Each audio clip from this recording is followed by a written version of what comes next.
Hala, may dala ba akong payong? Teka nga, matingnan dito sa bag ko. Yes! Puti na lang, naisiksik ko pala sa bag tong folding umbrella ko.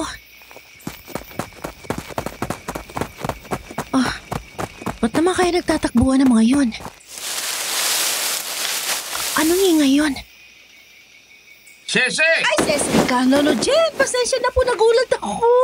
Ay, bakit ikaw nasa labas pa, Sesi na? Gabi na! Natagalan po ako sa pag-ship ng mga orders ng langis ko, Lolo Jen. Ay, mabuti pa umuwi ka na kagad. Hindi ligtas ang daan ngayong gabi. Ho? Oo, sige, ingat kayo. Yang mga dahon ay binigay ko sa inyo. Panatilihin ninyo nasa bulsa ninyo. Ano pong nangyayari? Ba't po sila nagtatakbuhan? Yun na nga sana ang sasabihin ko sa iyo, Cecil. May namata ang aswang kanina. Pero sa kasamaang palad ay nakatakas. Inusubukan ng ating mga kalalakihan na mahabol pa yung aswang. Ano ho? Dito! Nandito ako! Oh, ang mabuti pa umuwi ka na kagad. Susundan ko lang ang mga iyon at makasitahin ng mga bantay ng ECQ. Mabuti nang may matandang magpapaliwanag ng sitwasyon. Sige lang, Cecil. Pakain ka sa kaba. Kita mo pati pinamili mo, nabitawan mo na. Ay, naku!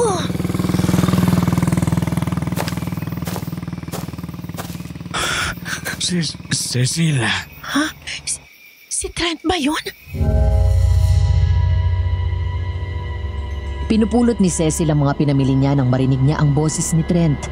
Kaya imbis na dumiretso at saka lumingon, pinili niyang silipin na lang sa pagitan ng kanyang mga binti ang narinig na nagsalita.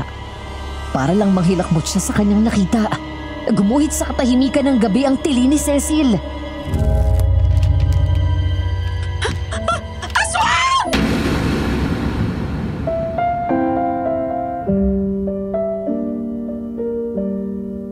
Maulang Hulyo sa lahat. Itago niyo na lang po ako sa pangalang Bong. Dahil umuulan, tigil kaming lahat sa bahay, lalo't kabi-kabila ang pagbaha. Sabi nga ng kanta, pumapatak na naman ang ulan sa bubong ng bahay. Di maiwasang gumawa ng di inaasahang bagay. Pero ang pagsulat ko po sa inyo ngayong maulang hapon ng July 22, 2025 ay isang bagay na matagal ko nang pinag-isipan. At ngayong panahon ng habagat, nagdesisyon akong ipadala sa inyo ang sulat ko para ibahagi sa inyo ang karanasan ng aking mga kaibigan na itatago ko sa pangalang Brendan at Cecil. Dear Aswang Diaries at Madam Venus, pagbati mula sa Calabarzon. Bago ko ituloy kung ano yung nangyari kay Cecil matapos niyang makita yung aswang, hayaan po ninyong umpisahan ko ang kwento ko sa petsyang September 9, 2019, gabi ng Huwebes. Bisperas ng kaarawan ni Cecil.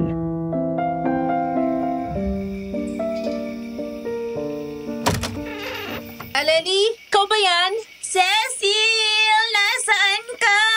Nandito ako sa kusina. Anong ginagawa mo? Akala ko ba last batch na yung ginawa mo last week? Kasi sabi mo mahinang kita mo. Oo, mahina nga eh. Baka kasi nagsasawa na yung mga parokyano ko sa organic oils ko. Kaya nagkalungkot ako sa mga recipes ko ng langis. Kaya pala ibang amoy. Parang amoy... latik? Oo, amoy latik talaga. Dahil gumagamit ako ng langis ng niyog ngayon. Palagay ko papatok to. Bihira ang gumagawa ng scented na langis ng niyog. Ay! Ano kaya yun? Ewan ko. Parang sa terrace natin ang galing. Cecil, narinig mo yun? Oo. Parang uli.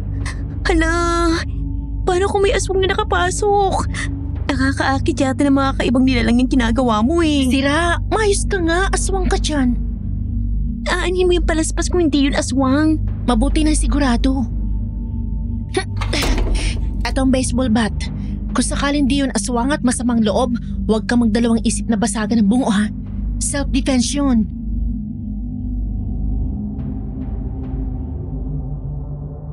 Dahan-dahan at nakatingkayad silang naglakad papunta sa teres. Unang sumilip si Cecil habang nakaumang paharap ang hawak niyang palaspas.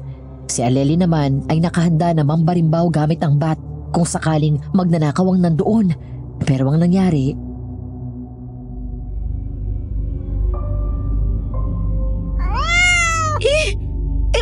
Pusa! Pusa!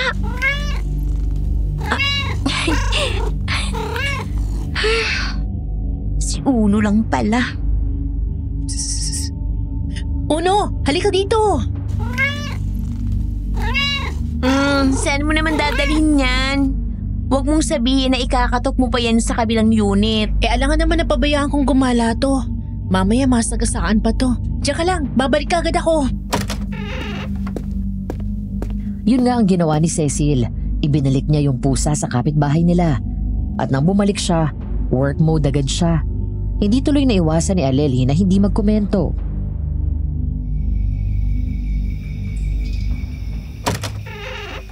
Okay na, naibalik ko na si Uno. May tutuloy na ang pagsasalin ko ng mga langis. Ang boring mo talaga. Paano ka magkaka-BF niyan? Tutok ka sa negosyo mo. Lumabas-labas ka kaya? Aanhin ko naman yun. Hirap na nga ng buhay, kukuha pa ako ng konsumisyon. Wag na lang. Mas nanaisin ko pang kumita ng pera. Sus! Nasasabi mo lang yan kasi hindi mo pa nakikita si dawan mo. O baka naman, kaya ka ganyan kasi namimiss mo yung Brenda na kababata mo. Siya yung totga mong aswang, di ba? Una sa lahat, wala akong pake sa dawan na yan. Ang tanging alam ko na dawan ay yung pelikula na pinagbibidahan nun si Jet Li. Ew! Kahit ang taste mo sa pelikula, old school. Pangalawa, anong totga ka dyan? Ang babata pa kaya natin nung umalis si na Brendan sa lugar natin. Sus, bata pa raw. Pero may babalikan kita na pang telenovela pa kayong dalawa, ha? Salitang bata lang yun. At pwede ba, tigilan mo na nga pagtawag kay Brenda ng aswang. Di siya aswang. Cecil, ikaw at ang lola mo lang ang nagsasabi na hindi siya aswang. Mali lang ang akala ng mga tao sa kanya, Aleli. Paanong mali? Hindi siya kumakain ng may bawang?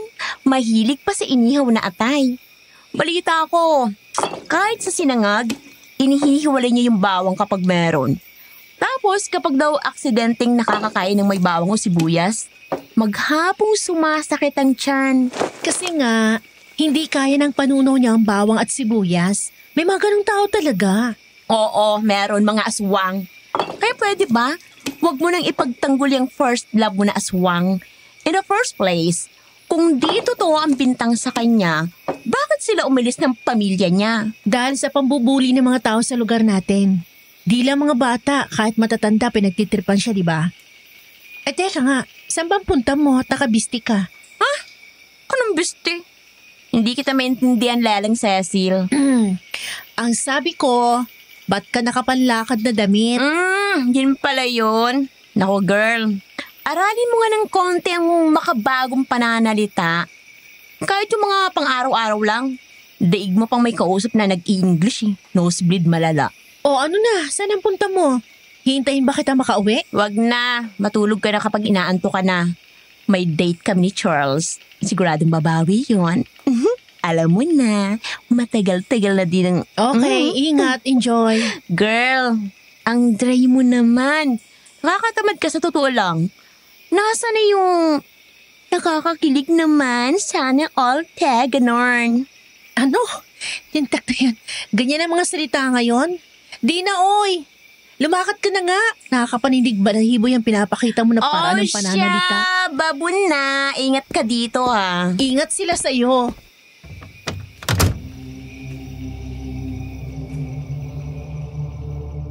Itinuloy ni Cecil ang paggawa ng kanyang langis. Di niya napansin ang paglipas ng oras. Basang-basa siya ng pawis nung matapos siya sa ginagawa. Napatingin siya sa wall clock. Saktong 12:00 na ng hating gabi. Napailing na lang siya habang inililipat niya sa kwarto niya ang mga bote ng naglalaman ng langis.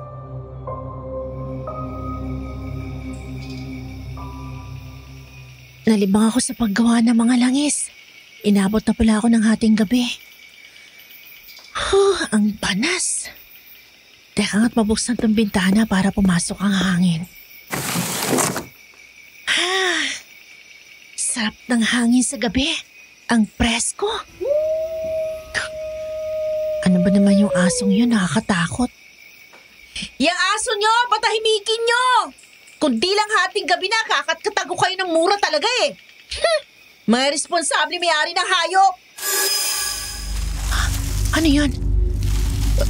Parang ikaw anong nakadapo dun sa puno ha? Ano ba yun? Hala? Nasaan na? Nawala? Diyos ko po! Impacto!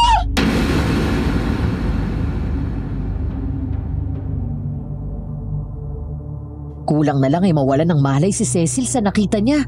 Isang nilalang na may pulang-pula ng mga mata ang biglang tumalon sa isa sa mga sanga ng malalaking puno na katabi ng kwarto niya. Puti ang mahabang buhok nun at may naglalakihang mga pangil. Nang marinig ng nilalang ang tili niya, bigla itong naglaho. Saka naman dumating si Aleli.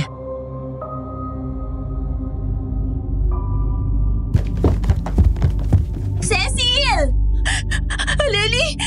Nakakita ako ng impacto! Ano? Teka muna ha. Maupo ka muna dito sa kama. Ano bang nangyari? May nilalang dyan na nakatapos sa sanga ng puno. Pulang-pula mga mata niya at naglalakihan ng mga pangil. Tapos puti ang buhok niya na mahaba. Dinatnan pa kitang sinisigawan mo ang katabi nating unit dahil sa umaalulong ang aso nila. Habang palapit ako sa unit natin, nung pinubuksan ko ang pinto, narinig kitang tumili. Kaya pala... Nakakatakot. Akala ko katapusan ko na eh. Lalo na nung narinig ko yung angil nun. Wala naman yung nilalang. Ang buti pa. Subukan mong kumalma, okay? Kukuha ako ng asin at bawang sa kusina para isabit sa mga bintana natin.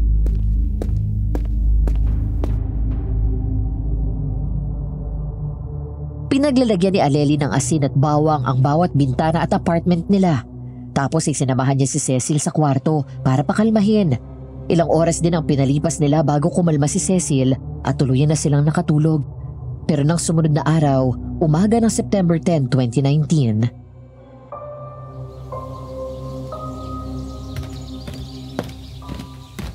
Happy birthday to you! Happy birthday! Happy birthday! Happy birthday, Cecil! O, tara! Kain na tayo. Aga mong gumising ha. Ba, syempre. Special day mo eh. Kaya nagluto ako ng breakfast. Treat ko sa'yo. Sweet naman. Salamat, Aleli. Siya nga pala, salamat sa pagdamay mo sa akin kagabi ha. Ito naman, thank you. Para ngayon lang tayo nagkakilala. Syempre, dadamayin kita, no? Hindi lang kita kinakapatid. Best friend din kita since forever. Bakit siya nga pala nagbalik kagabi? Diba sabi mo, di ka uuwi dahil may date kayo ni Charles? Ay nako, ang visit na yun, oh. Hindi ako sinipot. Oo. May reservation nga siya sa restaurant na paborito namin. Pero muntik nang maging baka ulit yung steak. No show ang loko. Bakit daw?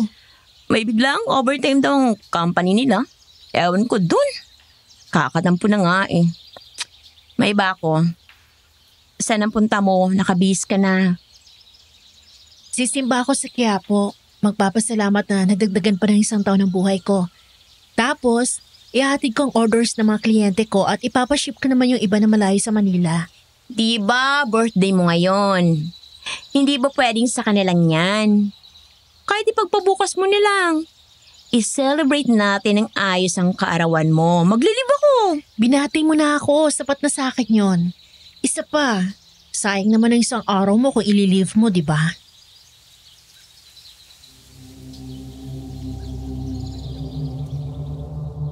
Yung plano niya na sumimba muna ay hindi nasunod dahil yung nasa biyahe na siya, isa sa mga kliyente niya ang tumawag at nakiusap na agahan niya ang delivery. Gabi na nang makapunta siya ng Quiapo Church.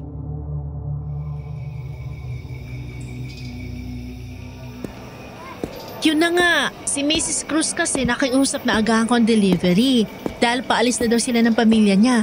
Pagdating ko naman doon, nagkakagulo pa sila bago pa niya ako nasikaso. Hindi ka na nasanay sa kliyente mo na yun. Kapag sinabi nun na paalis na kami, 5 oras pa silang tatambay bago sila kumilos. Kaya nga kakainis. Tapos ang haba pa ng pila sa shipping service. Parang lahat na lang ng tao may pinapaship na bagay. Kinabituloy ako. Buti na lang umabot ako ng misa. Bakit parang tumahimik ang background noise mo? Hindi ko na marinig ang ugong ng ingin ng mga tao. Ano yun? May tao ba dyan? Ay, kausap ko nga pala si Aleli. Hello? Uy! Hello, Cecil! Hello, andyan ka pa ba? Oo, nandito pa naman. Ano't bigla ka nawala? Anyari sa'yo? Kala ko tatawag na ako ng pulis eh. Nagulat lang ako doon sa pagtumba ng drum ng basura. Itinumba siguro ng asong gala. Nailuyo ko tuloy sa tenga ko yung cellphone. Pasensya ka na ha. Ganun pala. Oh, nasan ka na yan?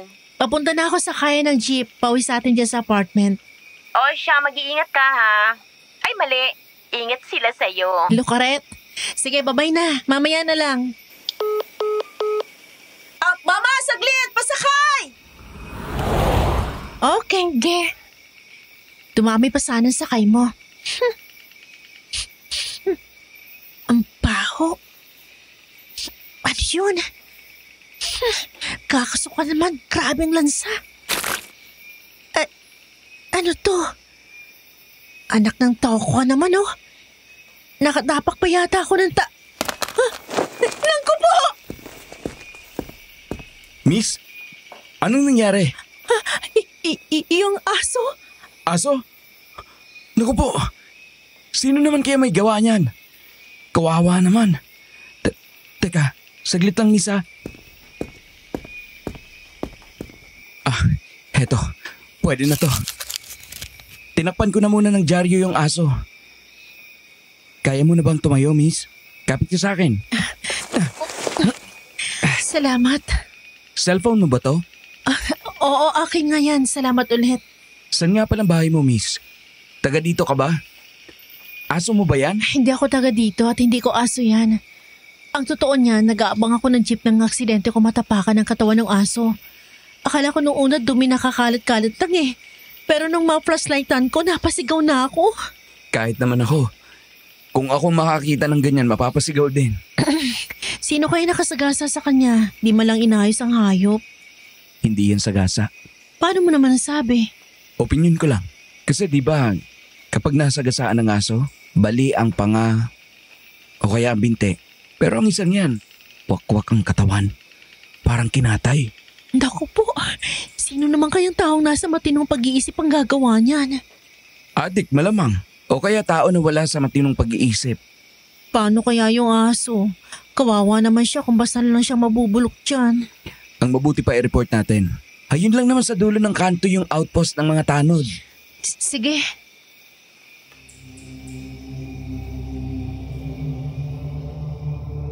At yun nga ang ginawa nila.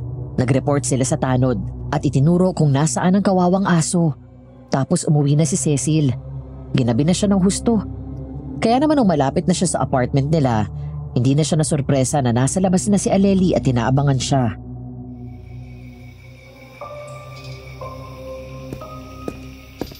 Girl! Grabe ka. Anong nangyari sa'yo? Gabing-gabi na. Hindi mo man lang nire-reply yung mga text ko sa'yo. Puro missed calls ang tawag ko sa'yo. Kahit sa chat man lang, hindi ka nagre-reply. Enjoy ka na magbigay ng anxiety. Sorry. Medyo may nangyari lang kasi. Medyo. Bakit ganyan ka? Parang naubusan ka ng lakas at... anong nangyari sa sapatos mo? Dugo ba yan? May pinatay ka? Aray naman, ano't ng bato ka ha? Gusto mo, kaltukan din kita. Ano may pinatay ang pinagsasabi mo dyan? Mamaya may makarinig sa'yo, dugo yan ng aso. Bakit naman nalagyan ng dugo ng aso yung sapatos mo, Aber? Tara sa loob. Ikikwento ko sa'yo ng buo kung anong nangyari.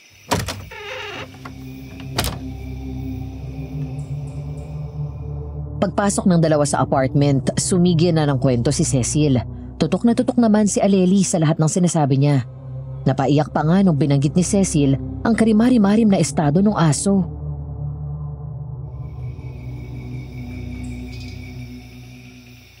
Grabe naman sinapit ni Doggy.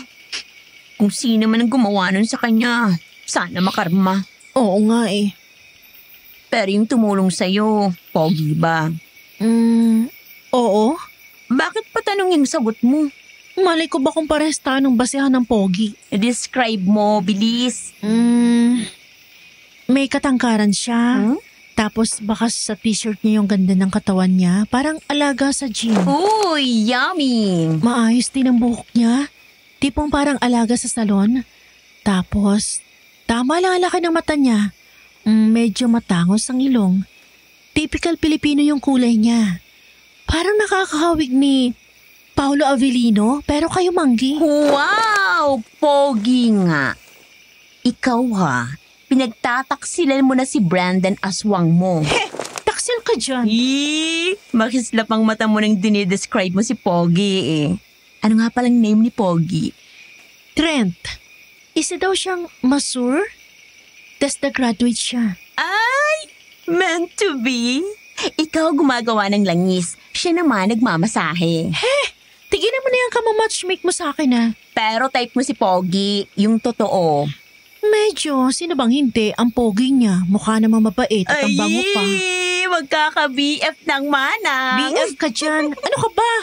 Isang beses ko lang nakausap yung tao. Feeling ko magkikita pa din kayong dalawa. Pantas ka na ngayon. Hindi. Ako si Cupido. Kupido ka dyan. Tulog ka na nga. Hahawa yung paghikab mo eh. Ikaw din, matulog ka na. Nakaka-draining skin ang pagpupuyat. Nakakatanda din. Ay, mamaya na ako ng konti. Gawa mo na ako ng langis. Sold out ako eh. May ilang nag-advance order pa. Baala ka. Tulog na ako. Good night.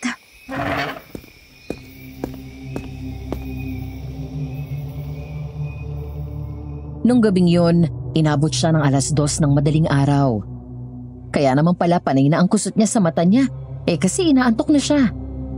Naghihikab na inumpisahan niyang ayusin ang lahat ng gamit niya sa paggawa ng langis.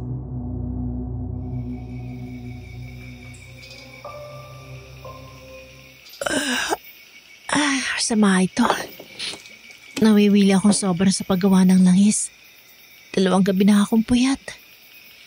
Makabawi ng tulog. Mahirap magkasakit. Ano? Cecil? Bakit ka nakayup-yup din sa tabi ng ref? Nakita ko yung nilalang. Nakasilip niya sa bintana ng kusina. Ha? Anong sinasabi mo? Anong nilalang? Nakita ko eh. Nalilisik ang mga mata. Huwag! Baka makapasok! Anong makakapasok? Itong sanga ng Star Apple? Sanga? Oo. Hayan o. Pumapagapagaypay pa yung mga dahon. Hoy, Cecilia, matulog ka na nga. Kaya kung ano-ano nakikita mo kasi kulang ka na sa tulog. Pasado 2:00 na oh. Sige, matutulog na ako. Ayusin ko lang ang kalat ko dito sa kusina. Ay, hindi. Sumama ka na sa akin sa pag-akyat. Mamaya na yan. Matulog ka na muna. Okay.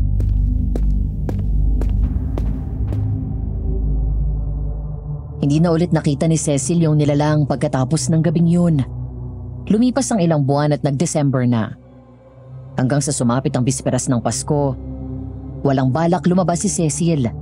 Pero dahil sa inindayan ulit ni Aleli ng boyfriend nitong si Charles, sinamahan niyang maggala ang kaibigan sa malaking mall sa Pasay at manood ng Grand Festival of Lights.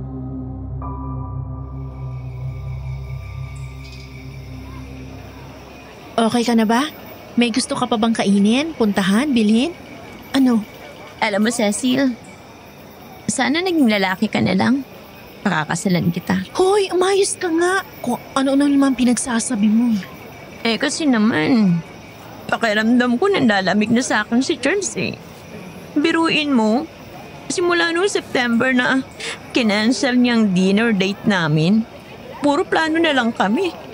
Tapos last minute, ika-cancel niya. Alam mo, Aleli, 2 lang naman ang pagpipilian mo. Ang unawain mo siya o hiwalayan mo. Ayoko! Hoy! Tumigil ka sa kakaatungal mo, nakakaya ka.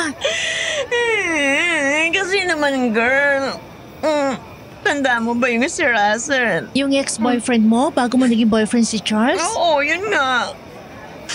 Di ba ganyan na sinabi mo sa akin?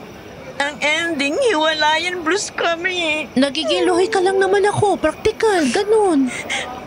Mahal ko siya.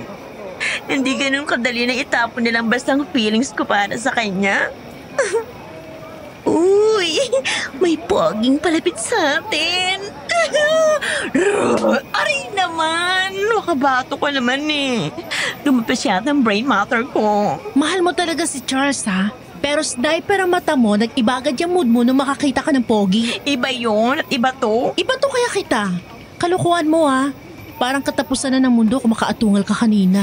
Malungkot naman talaga ako eh. Pero hindi naman nakakabulag ang lungkot, no? Kaya ko ba ding mag-appreciate ng gwapo kapag nakakakita ako?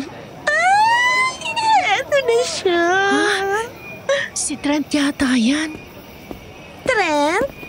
As in, yung Trent po nung gabi sa may Quiapo. Si Trent nga. Cecil! Small world ah.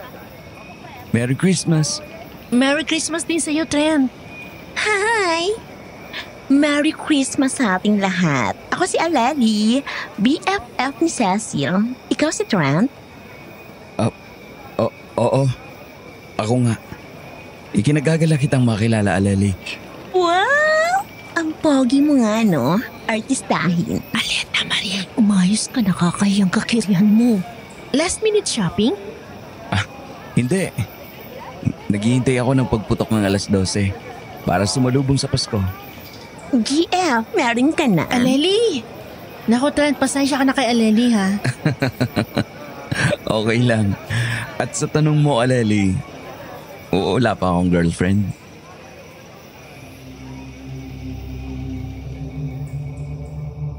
Nung marinig ni Aleli ang sagot ni Trent, bigla na lang parang naging online seller siya na ang tinitinda ay ang kaibigan niya.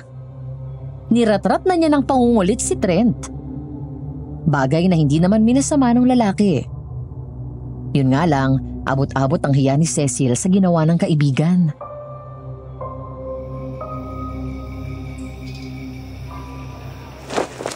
Wala pa? Meaning, naghahanap ka? Kung sakaling makakahanap, bakit hindi? Eddie, kayo na lang ni Cecil. NBSB yan. Jackpot ka dyan. Uy! Ganun ba? Salamat, Aleli. At mukhang tiwala ka sa akin para maging first boyfriend ng kaibigan mo. O paano? Eddie, kayo... Pero naniniwala ako na kapag usaping relasyon, hindi dapat yun minamadali. At sa tingin ko naman, ganun din si Cecil. Tama ba? Oo, tama ka dun. Bagay talaga kayong dalawa.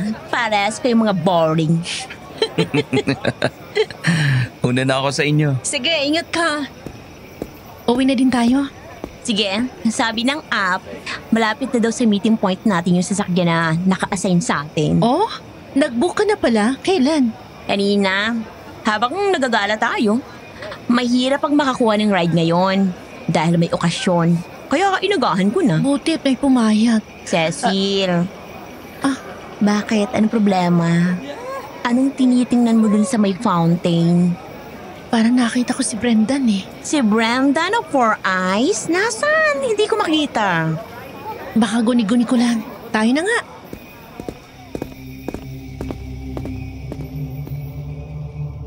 Fast forward tayo sa New Year's Eve. Walang masyadong ganap ang buong linggo ni Cecil. Maliban sa binahasya ng last minute, year-end orders ng scented coconut oil ang talagang pumatok sa mga kliyente niya. Bandang alas 6, habang nagpapahinga siya sa sala ng apartment nila, umuwi si Aleli.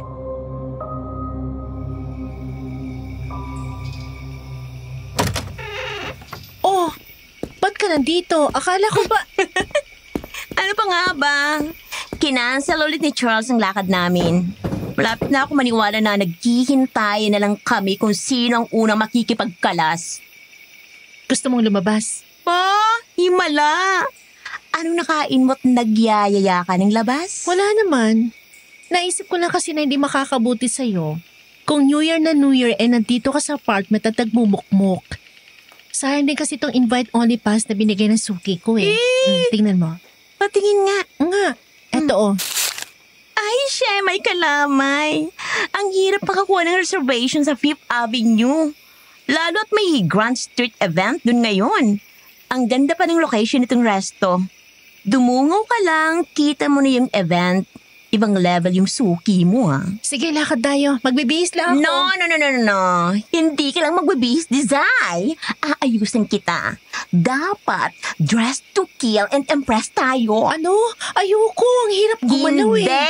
Bawal kumontra. Tara, akyat tayo. Full makeup ang gagawin natin. At ako na din ang pipili ng isusuot mo. Kadiri kung pupunta tayo dun sa isang pinakamahaling resto sa 5th Avenue. Tapos mukha kang pindangga.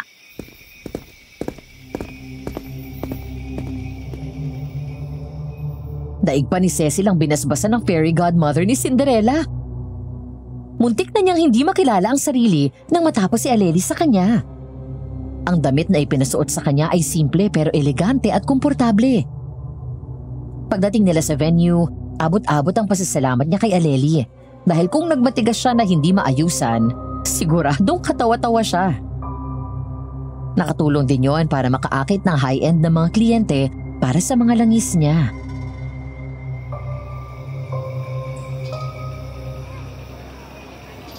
Happy New Year, Aleli! Happiest of New Year, Cecil. Kahit na inigyan ako ng lokong si Charles, ito yung most memorable na New Year ko to date. Ha? Bakit naman? Dahil nakatapak ako sa mamahaling resto gawa mo at yung suki mo. Nakita kitang nakaayos at napatunayan ko na hindi ka lang maganda. Nakakapaglaway din palang figure mo. Salamat sa iyo kasi hindi mo ako hinayaang umalis ng basta na lang. Salamat din sa damit, ha? Talagang inisip ko kung ano yung babagay sa panlasa ko. Yaan mo, papadry clean ko to bago kay sorry sa iyo. Anong sa uli? Iyo yan. Binili ko yan para sa birthday mo. Kaso lumarga ka na ng deliveries mo eh. At gabi ka nang umuwi. Kaya ngayon lang napabigay yan sa'yo. Grabe. Touch ako. Yan ginagawa mo. Nagpipigil maluha. Baka kumalat yung mascara at eyeliner ko eh. Go lang. Waterproof lahat ng in-apply ko sa'yo. Inasahan ko ng mababaw ang luha mo. Sige lang. Purihin mo pang fairy godmother mo na si Aleli.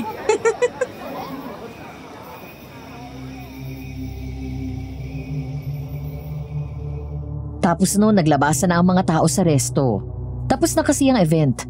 Ang ibang guests nakiparty pa sa New Year event sa mismong kalsada ng 5th Avenue. Ang ilan naman na kagaya ni na Aleli at Cecil ay nagdesisyon ng umuwi. Habang papunta sila sa pick-up point ng designated driver nila, nakaramdam si Cecil na parang may sumusunod sa kanila. Hinigit niya sa isang sulok si Aleli.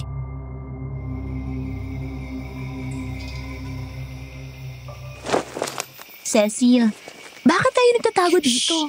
Shh! Para may sumusunod sa atin kanina pa eh. Hala, anong gagawin natin? May plano ako.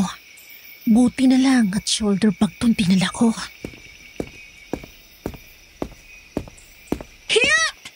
Aray! Trent? Ibang klase ka, Cecil. Sapul na sapul ako ng shoulder bag mo ah. Nakakita ako ng bituin. Sinusundan mo ba kami? Oo. Mula pa dun sa resto sa may 5th. Paano mo nalaman na nandun kami? Ha? Ano? Coincidence? Hindi pa din na ipaliwanag ba't mo kami sinusundan. Alam ko magkakilala tayo at tinulungan mo ako nung gabing nahindik ako sa kinatay na aso. Pero hindi tama na tiktikan mo kami. Cecil, Pasensya na. Ang totoo kasi niyan, nung paliko na ako palayo sa 5th, naamoy kita. Ang amoy ko?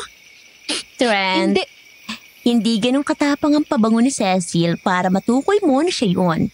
Lalo na't ang daming tao sa lugar na yun. Idagdag mo pa na amoy pulbura ang paligid dahil sa dami ng fireworks na pinakawalan. Hindi naman pabango ang tinutukoy ko, kundi yung amoy niya. Sinasabi mo bang may anghitang BFF ko? Tanggalan na kaya kita ng ilong. Baka naman pwedeng pakinggan na muna ninyo ako. Pakiramdam ko ang sama-sama ako ng tao eh. Sige, magbaliwanag ka. Pakikinggan ka namin. Pero kapag bulok na namang palusot yan, Hindi mo na ako kailangang daanin sa dahas, Lely. Peace na. Ang totoo kasi niyan, may kakaibang amoy si Cecil. Ewan ko kung napapansin mo o ninyong dalawa. Pero kumakapit sa kanya ang amoy ng langis niya. Oo nga no. Tama ka. Di ba? Ang talas naman masyado ng pang-amoy mo. Hindi sa ganon. Masahista ako. Kadalasan mga massage lotion at langis pang masahe ang gamit ko. Kaamoy ng langis na madalas kong gamitin sa mga kliyente ko. Yung amoy na nakakapit kay Cecil. Kaya madali ko siyang napansin. Heto yung langis oh. Tingnan ninyo. Bakit? Kaya pala. Matanong nga kita, matagal mo na bang gamit ang langis na to? Yung brand na yan, mag-iisang taon siguro. Pero, yung mismong uri na yan, nahawak mo, siguro, nung September lang. Bakit? Akin ang langis na yan. Bagong line yung scented coconut oil. Nito mga nakarang buwan, yan ang best seller ko. Kaya yan ang madalas kong gawin. Kaya pala. Sana naman hindi na ninyo ako paghinalaan. Pasensya na din kayo kung natakot kayo kanina dahil sa ginawa ko. Huwag mo na lang uulitin. Baka sa susunod, di lang hato ng handbag ang matanggap mo.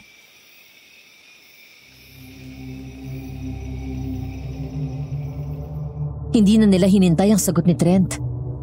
Dahil nag-notif na yung app na malapit na ang designated ride nila. Lakad-takbo silang dalawa ni Aleli para umabot sila. Pero sa pagliko nila sa may kanto, isang bulto ang bumangga kay Cecil. Muntik na siyang mapaupo sa bangketa, pero may maagap na humagip ng braso niya.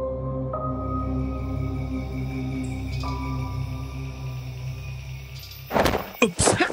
Dahan-dahan ka kasi. Hanggang ngayon, wala ka pa rin ingat, Cecil. Sino ka ba? Ba't ka ba namimitik ng noo? Brendan? Kumusta ka? Akala ko talaga kanina. Kakailanganin ko na makialam eh. Teka, hindi ko maintindihan eh. Anong sinasabi mo? Ba't ka nandito? Kailan ka pa nakauwi ng Pilipinas? Noong 9 ng Setyembre. Kung ganon, ikaw yung sumusunod sa akin nung gabi yung sa Quiapo? Oo, at hindi. Brendan, hindi ako nakikipaglokohan sa'yo ah. Ingatan mo palaging sarili mo, Cecil. Maging mapagmatsyag ka.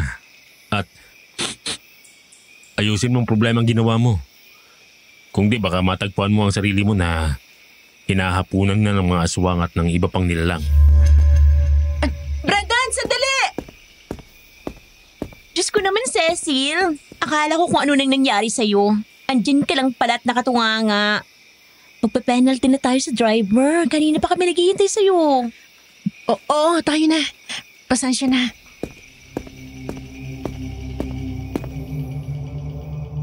Pero hindi mawala-wala ang kakaibang pakiramdam ni Cecil. Yung para bang may mali sa mga nangyayari. Dumagdag pa sa aalalahanin niya ang babala ni Brendan. Kaya pagdating nila sa bahay, nagkulong siya agad sa kwarto niya at hinalungkat ang gamit niya. Pakiramdam niya kasi doon niya makukuha ang sagot na hinahanap niya. At hindi nga siya nagkamali. Mula sa sala ay niyaya niya si Aleli sa kwarto niya.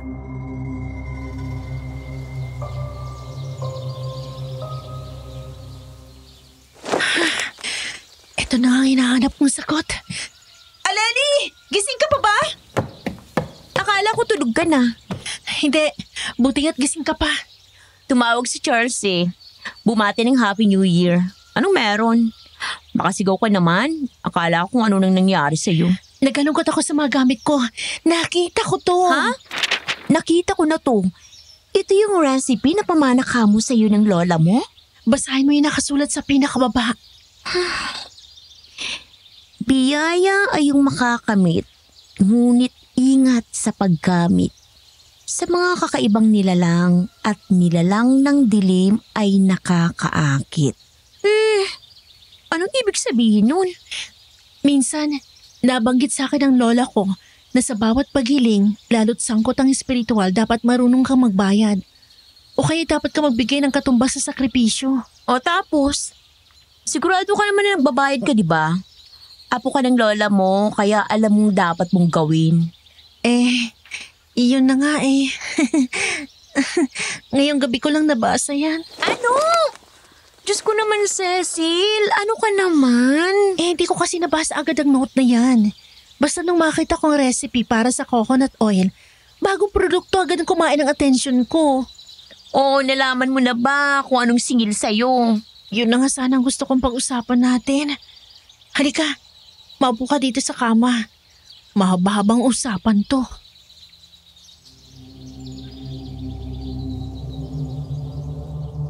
Inisa-isa ni Cecil ang mga pangyayari. Mula nung unang gabi na nakita niya yung nilalang at hanggang sa nangyari bago sila umuwi.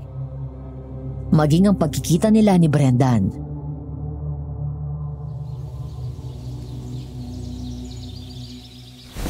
Kita mo na, Cecil. Sabi ko na aswang yung si Brendan. Siguradong naaakit siya sa amoy ng langis mo. Ang totoo niyan, Aleli, si Trent ang pinagbibintangan ko. Ano? Walang dahilan para magkagusto sa akin ng isang lalaki na may katangian na katulad ni Trent. Ano ba ako? Siya na ang nagtitinda ng langis. Hindi ako katulad mo na palalabas. Hindi din ako mapormang tulad mo. Nice try, girl. Alam mo, kung gusto mo akong mawala ng interest dun sa hanky boylet mo, kailangan mo galingin pang paninira sa kanya. Hindi ko siya sinisiraan. Malakas talagang kutob ko na may kakaiba sa lalaking yon. Kapag nakita ko ulit si Brendan, aalamin ko kung ano yon. Sigurado ko na magkakakonect ang lahat. Ewan ko na sa'yo. Basta kung sakali man natutong aswang si Trent o kung anong uri man siyang nilalang ng dilim, handa ako magpalapa sa kanya. Ano yun?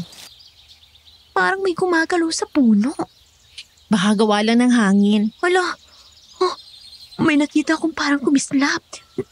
Nasaan na? Handa ka talaga magpalapa, ha? Pusa lang, halos mamatay ka na sa takot. Pusa! Naman no.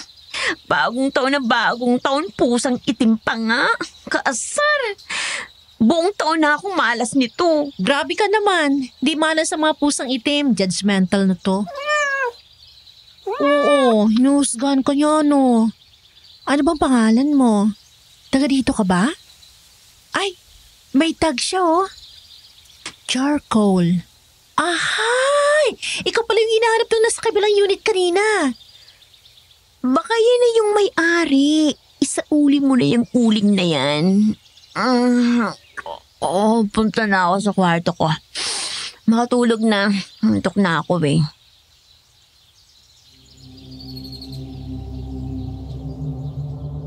Tapos noon, gumawa na ng mga sakripisyo si Cecil para mabayaran yung biyaya na pinakinabangan niya. Namanata siya, nagrosaryo siya tuwing Martes at Biyernes at nilimitahan niya ang mga pag-order ng kanyang langis ng niyog. Ibang uri ulit ng langis ang ginawa niyang pangunahing produkto niya. Pagpasok ng Pebrero, naging kalat na ang balita tungkol sa COVID.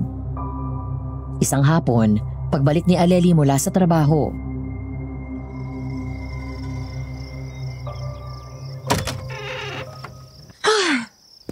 Nandito na ako. Ang hirap huminga kapag may face mask.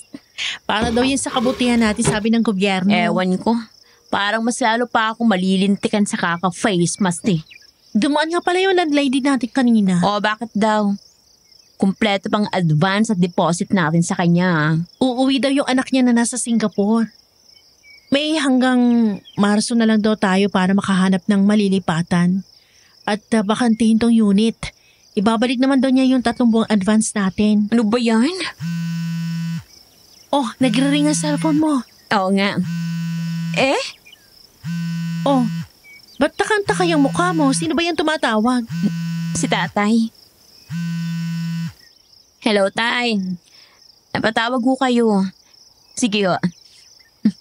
Speaker ko daw. Gusto ka din niya makausap. Hello, Cecil. Aleli. Narinig niyo ba ako? Opo. Ayon sa balita, dumadami daw ang may sakit dyan sa lungsod. Nagkakapunuan na din daw sa ospital. Anong balak ninyong dalawa? May balak ba kayong umuwi dito sa atin sa norte? Hindi pa po namin alam, tay. Depende po sa sitwasyon. Nandito po kasi ang pinagkakakitaan namin dalawa ni Cecil. Ipalam nyo agad sa akin, ha? Para maipasundo ko kayo. Mahirap magbiyahe ng mga pampublikong sakyan ngayon eh. Lalo't malayuan. Hindi nyo alam kung sino ang makakasalamuhan ninyo. Baka may COVID na. Nag-iingat naman po kami, Ninong.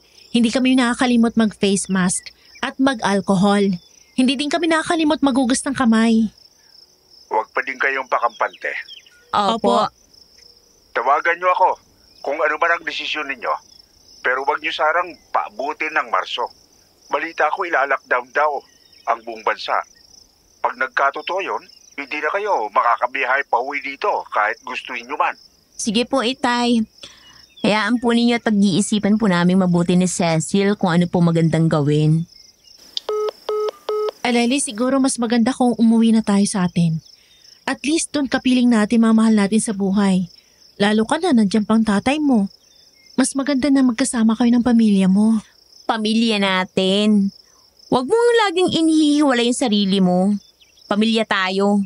Higit pa tayo sa magkaibigan. Kinakapatid kita. Magkapatid ng turingan natin. Kulang na nga lang manggaling tayo sa iisang matres.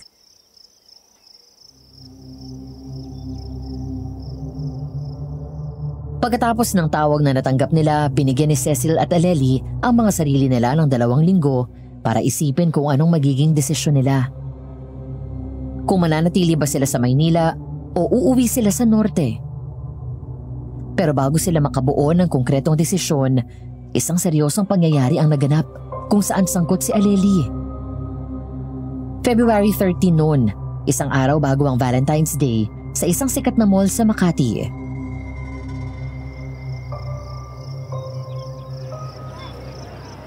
Tawid na daw, sabi ng mall guard. Tara na. Uy, Cecil. Salamat talaga sa pagsama sa akin na. Wala yun. Sinamahan mo din naman ako sa courier service kanina. Quits lang tayo. Sigurado ka ba na wala kang gustong bilhin? Libre ko. Hindi na. Tutukan mo na lang pagpapabeauty mo para kapag nakita ko na si Charles, manghinayang siya sa pinababayaan niya. Love na talaga kita, Cecil. So dati hindi. Hindi ganun ang ibig kong sabihin. Ito naman eh. Oo, alam ko naman eh. Binibiro lang kita. Baktol ka naman agad. Aleli? Bakit ganyan ka? Anong problema? Mukhang mauulit na naman ang nangyari kay Charles. Ha? Bakit mo naman nasabi yan? Ang gunggong na yun. Ayun oh. May kasamang ibang babae. Kaya pala nanlalamig. May iba ng kinakalantari. Paktay siya sa akin. Aleli, huwag ka mag-iiskandalo ha? Iskandalo? Ano pang silbi? Hindi ko na din naman siya gugusto yung bumalik pa sa akin. Bakit pa ako mag-iiskandalo? Mabuti naman kung ganun. Tara na, umuwi na tayo. Oo, uuwi tayo. Pagkatapos kong bigyan ng leksyon ng lalaking yon. Teka, akala ko ba hindi ka mag-iiskandalo? Hindi nga. Pero hindi ko sinabing hindi ako gaganti. Aleli, sandali. Saglit lang. Naku po, pangunos dili ka, Aleli. Charles! Hoy! Advance Happy Valentine's. Hetong regalo ko sa'yo. Farewell gift ko sa'yo yung hinayupak ka. Break na tayo!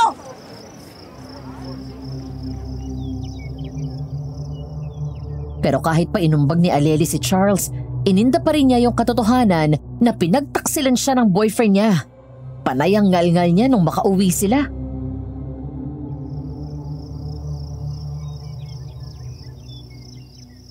Ang walang hiyang yun? Ipinagpalit ako sa pangit. Tatanggap ko bang magandang ipilit niya sa akin eh. Pero ubod ang tsaka ipilit niya sa akin. Pwisit na yun. Yaan mo na. Siyang nawalan, hindi ikaw. Hindi naman ako umiiyak dahil sa usapin ng kung sinong nawalan. Umiiyak ako dahil na-insulto ako. Teka, may kumakatok. Pagbubuksan ko lang ha, baka yung landlady natin yon. Itatanong siguro kung kailan tayo lalayas dito sa unit niya.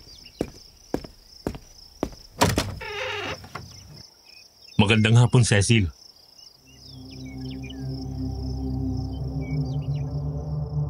Isang lalaking matangkad, tisoy at medyo chinito ang nakita ni Cecil na nasa pintuan nila. Papaisa itong boy next door dahil gwapo. Kung sa iba, nakakatanda o kaya ay nakakabawas ng kagwapuhan ng pagsuot ng salamin, kabaliktaran naman noon ang epekto sa kanya.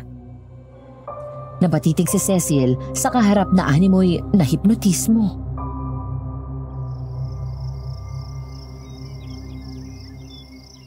Ano na, Cecil? Naging bato ka na dyan. Huwag mong sabihin hindi mo na ako naalala. Brendan? Ako nga. Aleli, anong ginagawa mo? Ba't mo iwinawag-ayway ang palaspas sa harapan ni Brendan? Takot ang mga aswang sa palaspas, diba? Magandang hapon din sa'yo, Aleli. At sa tanong mo? Oo, tama yung alam mo. Tama daw ako. Bakit hindi naman natatakot ang aswang na yun sa palaspas, Cecil? Ano ba? Ilang beses ko nang sinabi sa'yo na hindi aswang si Brendan. Okay lang, Cecil. Sanay na ako. Ano ba kailangan mo? At paano mo nalaman kung saan kami nakatira? Tinawagan ako ng airpods mo. Nakisuyo siya na alamin ko kung uuwi ba kayo sa baryo natin. Mananatili kayo dito sa Maynila? May komunikasyon kayo ni tatay. Matagal na noon pa. Hindi ko yun alam.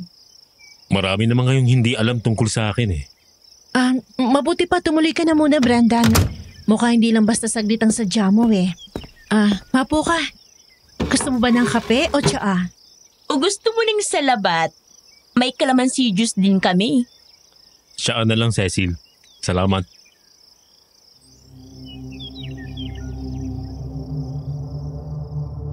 Halos magkanda paso si Cecil sa pagmamadali na maihanda ang tsaa para kay Brendan. Paano'y nag-aalala siya na baka kung ano nang gawin ni Aleli sa bisita. Pagbalik niya sa sala, hindi niya alam kung tatawa siya o magagalit.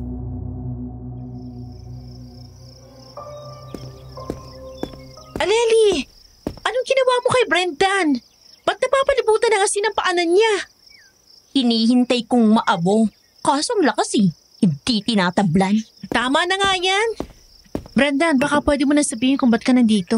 Yun na nga. Kung mapagdesisyonan nyo na umuwi sa atin sa norte, isasabay ko na kayo. Nagkakaigpitin na kasi sa pagbiyahe. Isa pa, kumpirmado ang lockdown sa Marso. Pero nung tumawag sa amin si Nino, sabi bali-balita pa lang. Mismong staff sa Malacanang isang kamag-anak namin. Kinumpirma niya sa akin ang balita. Wow naman. Kinumpirma talaga sa'yo. Ang taas mo siguro. Para sa kaalaman mo, Aleli, inaalam ng kamag-anak namin na yun kung aalis ba ulit ako ng Pilipinas o magpapaabot ako dito ng lockdown. Dahil kung aalis ako, gagawa niya ng paraan na makalabas pa ako ng bansa. Ganon. Opisina. Bakit kaya? Sagutin mo, baka importante. Sige, din ka muna, Cecil. Iiwan ko na bukas ang pinto. Baka atakin ka ng aswang na yun eh. Good afternoon po, sir. Brendan, okay ka lang ba kung babalik ka sa lugar natin? Ang totoo niyan, gusto ko nang huwag bumalik. Masyadong masakit ang mga alaalang ibinigay sa akin ng lugar na yon. Kung ganon, ba't ka pumayag sa pakiusap ni Ninong? Dahil sa dalawang dahilan. Dalawang dahilan? Sa dami ng pagwawalang hiyang ginawa sa'yo ng mga tao dun sa atin, mas pinili mo magbalik dahil sa dalawang dahilan? Oo. Una, dahil gusto kong malinis ang pangalan ng pamilya ko. Napatunayan sa kanila na mali ang bintang nila sa akin. At pangalawa, para to pa rin ang pangako ko sa'yo na babalikan kita. Natagalan ka yata sa tawag mo. Oo. Tumawag pa si tatay eh. Totoo ang sinasabi nitong si Brendan. Nagkausap nga daw sila at pinakasuyuan niya na isabay na tayo pa uwi sa atin. Kaya pala. At wala talaga akong choice kung di ang umuwi na.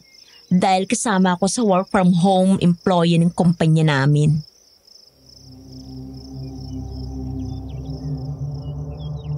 Nagplano silang tatlo ni na Brenda ng mga dapat asikasuhin sa pag-uwi nila sa probinsya. Si Cecil at Brendan ang toka sa pamimili ng lahat ng kailangan. Samantalang si Aleli naman ang mag-aasikaso sa pagbubuk ng maghahakot ng gamit nila papunta sa probinsya at ang pakikipag-uusap sa landlady nila. Kaya naman nung sumunod na araw, maagang sinundo ni Brendan si Cecil para mamili. Yun nga lang, habang nasa grocery sila,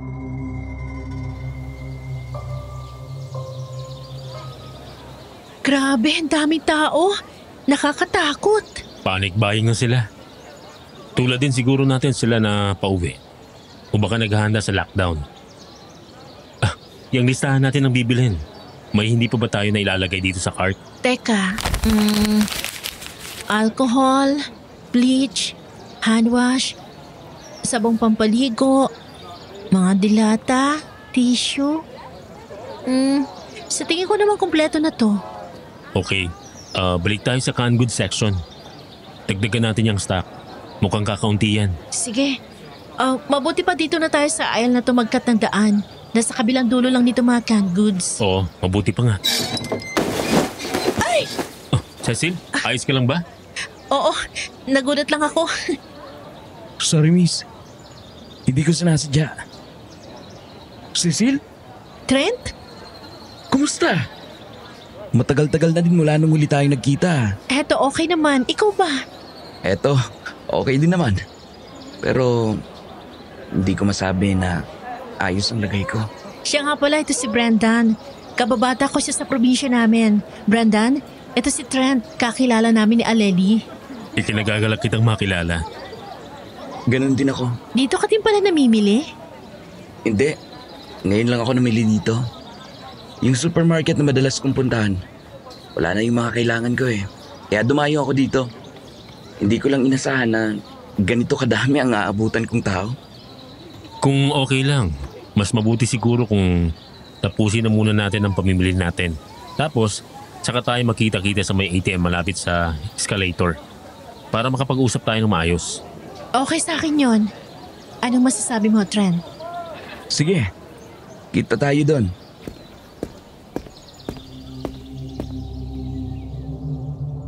At ganun nga ang ginawa nila. Nagkita-kita sila sa binanggit na lugar ni Brendan. Pagkatapos ay dumiretso sila sa food court ng mall. Sa pagkakataong yon, kasama na nila si Aleli.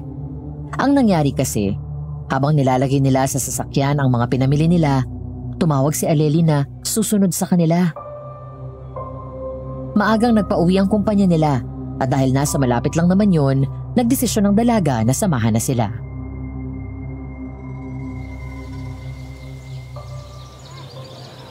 Aswang ka talaga no, Brandon? Nagtataka tuloy ako kung bakit hindi ka pa nabubuking hanggang sa ngayon. Ano na naman ba yan, Aleli? Mamaya maniwala si Trent sa pinagsasabi mo. Kanina nung umu-order tayo, narinig ko na binulungin niya yung servidora na huwag lagyan ng maraming bawang at sibuyas ang pagkain niya. At kung pwedeng kaunting-kaunting asin lang yung order niya, sapat lang daw para magkalasa. Para sa kaalaman mo, Aleli, ginagamot pa ako hanggang sa ngayon. Etong ebidensya para sa ikapapanatag ng loob mo. Test result at reseta ng doktor? Ano naman ngayon? Sinong gunggong naman ang magbibitbit ng ganito para lang magpaliwanag? Lalo ka lang nagmumukhang guilty. Sa panahon ngayon, hindi na yan kakaiba. Lalo na't may kakalat-kalat na nakakahawang sakit. Sang-ayon ako kay Cecil. Nakakapag-alala lang yung dami ng tao. Kung kailan may ganyang issue sa paligid, parang lalo namang ginusto ng mga taong lumabas. Oo nga no. Kahit dito sa food court, parang di normal ang dami ng tao. Ang dami kong nakakasalubong na inuubo at sinisipon. Nakakatakot yung kumakalat ng sakit. Ano nga palang balak mo, Trent? I mean, sigurado ko naman ay di ka huli sa balita na baka magka-lockdown. Yun nga ang pinoproblema ko eh. Nagkatanggalan na sa massage pa na pinagtatrabahuhan ko. Kasama ako sa natanggal. Ba't hindi ka nalang sumama sa amin? Sa inyo? Oo. May tita ako na may-ari ng local spa. Pwede kitang tulungan sa kanya. Mabait yun at mahilig sa pogi. Sigurado akong tatanggapin ka niya. Ang tanong lang ay kung magaling ka. Oo naman. Sabi ng instructor namin sa test na impressive daw ako eh. Gusto mo bigyan kita ng sample? Sige ba? Bago mo siya imbitahin na sumama sa lugar natin, mabuti siguro na banggitin mo kung saan ba ang probinsya natin. Para naman hindi siya magulat kung sakali. Papunta na nga ako doon, no? Kung di ka lang sumingit. Yun na nga, Trent. Sa parting north ang probinsya namin. Kahit hindi masyadong advanced gaya ng Manila, hindi mo din naman masasabi na backwards kami. Ganun ba? Kung di mo mamasamain, taga saan ba ang pamilya mo bago ka napadpad sa Maynila? Hindi ko alam eh. Paano hindi mo alam? Hindi nabanggit ng mga magulang ko. Lumaki kasi ako sa abroad. Nung mag-18 ako, humiwalay na ako sa kanila. At nakitira ako sa lola ko na taga Naga. Tapos, nung nawala na siya, nagdesisyon na akong mag-Manila. Ganun pala. Okay lang ba talaga na sumama ako sa inyo? Ang totoo niyan, wala talaga akong pupuntahan eh. Oo naman, di ba Cecil? Kung okay kay Aleli, siya naman ang magpapasok sa'yo sa spa ng tita niya eh. Okay lang din sa akin. Ikaw ba, Brendan? Malaki naman ang sasakyan. Hindi makakasikip ang isa pang pasahero.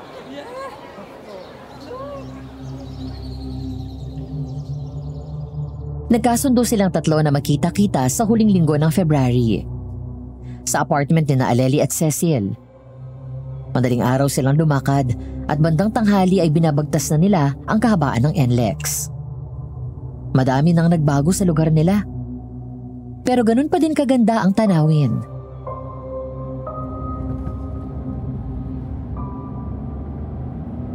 Ang laki na ng advancement ng daan papunta sa atin Pero ganun pa din kagandang tanawin. Ang ganda nga. Asul na asul ang dagat oh. At kitang-kitang kalangitan. Parang senaryo sa isang pelikula. Lalo ka matutuwa sa lugar namin. Malapit lang kami sa dagat. Gusto ko yun. Mananawa ka. Sino tinatawagan mo, Brendan? Si Mang Emong. Ipapaalam ko na malapit na tayo. Ipo-phone speaker ko para dinig na dinig nating lahat. Hello, Brendan? Hello po, Mang Emong. Naka-speakerphone po kayo. Kasama ko na po sina Cecil at Ali. Ganun ba? Buti naman at nag-desisyon silang umuwi na. Nasaan na ba kayo? Malapit na po kami sa may arko. Abay, malapit na nga kayo, no? Sige, abangan ko na kayo. May isa pa po kaming kasama. Kakilala po ni na Aleli at Cecil. Ganun ba? O sige, ipakilala niyo sa amin mamaya. Ingat kayo.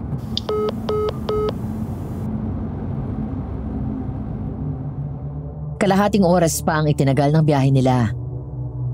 Hanggang sa lumiko sila sa isang sitio at binagtas ang bagong sementadong kalsada na dati ay dirt road na daan. Mapuno ang lugar at madami pa ang mga bakanting lote na napuno ng mga talahib. Pero may mga poste na ng ilaw at mga kable ng internet service. May mga ilan-ngila na modernong bahay pero bakas pa din sa karamihan ang probinsyang pamumuhay.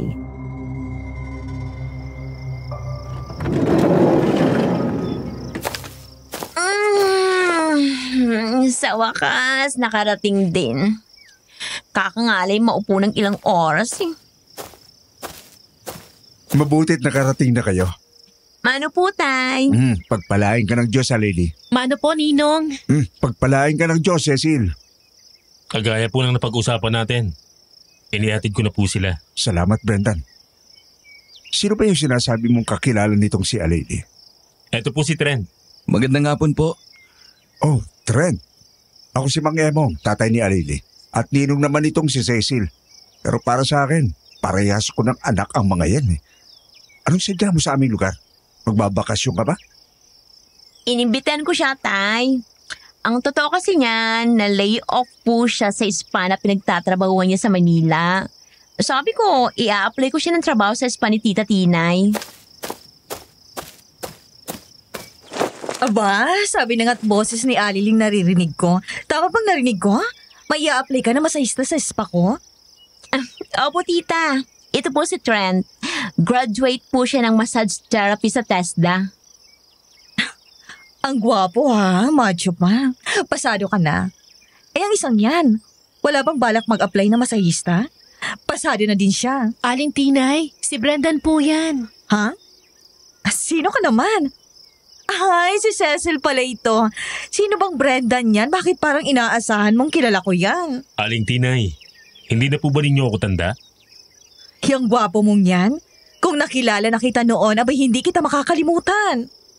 Tinay, si Brendan yan. Yung apo ng namayapang si Ray. At yung anak ng mag-asawang Brenda at Bong. Bakit ka biglang nagbalik dito? May aasikasuhin lang ho. Siguraduhin mo lang na hindi ka gagawa ng gulo. Matagal-tagal na ding tahimik ang lugar namin mula nang mawala ka dito. Tinay, mga tao lang naman ang magulo. Hindi si Brendan o kahit ang pamilya niya. Kuya, nagsipagtandaan na tayo pero baluktot pa rin ang isipan mo. Madami na nagsasabi na salot ang dala niya noon. Tama na yan. Para kang walang sariling isip kung makapaniwala sa mga balitang walang basehan. Magpapaalam na ho ako. Bakit?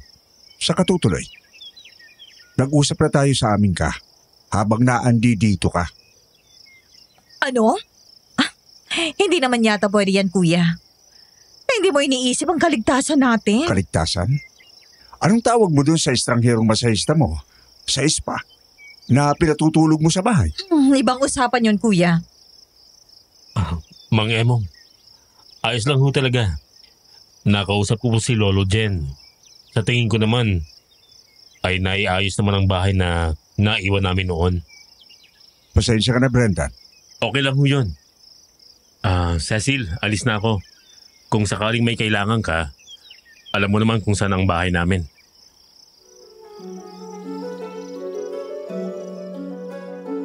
Hindi na nagpakita si Brendan sa kanila buong maghapon. Si Aleli ay naging abala sa pagsisetup ng kanyang computer unit para sa kanyang work from home. Si Cecil naman ay umuwi sa pamanang bahay ng kanyang lola at naging abala sa pagayos ng kanilang mga gamit sa paggawa ng langis. Habang si Trent naman ay hindi na hiniwalayan ni Aling Tinay. Normal ang lahat, ngunit pagdating ng gabi,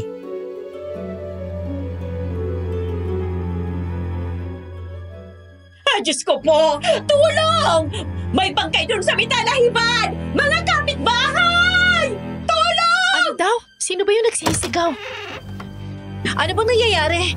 Kararating lang namin tapos may ganitong gulon agad? Oh, nabulabog ka ba, Cecil? Lolo Jen, ano pong meron?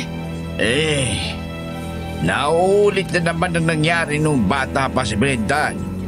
Mukhang sa kanya na naman ibibintang ng makakating dila ang insidenteng ito. Huwag sana. Wala namang ginagawang masama si Brendan sa kanila. Gusto lang niyang umuwi at linisin ang pangalan niya.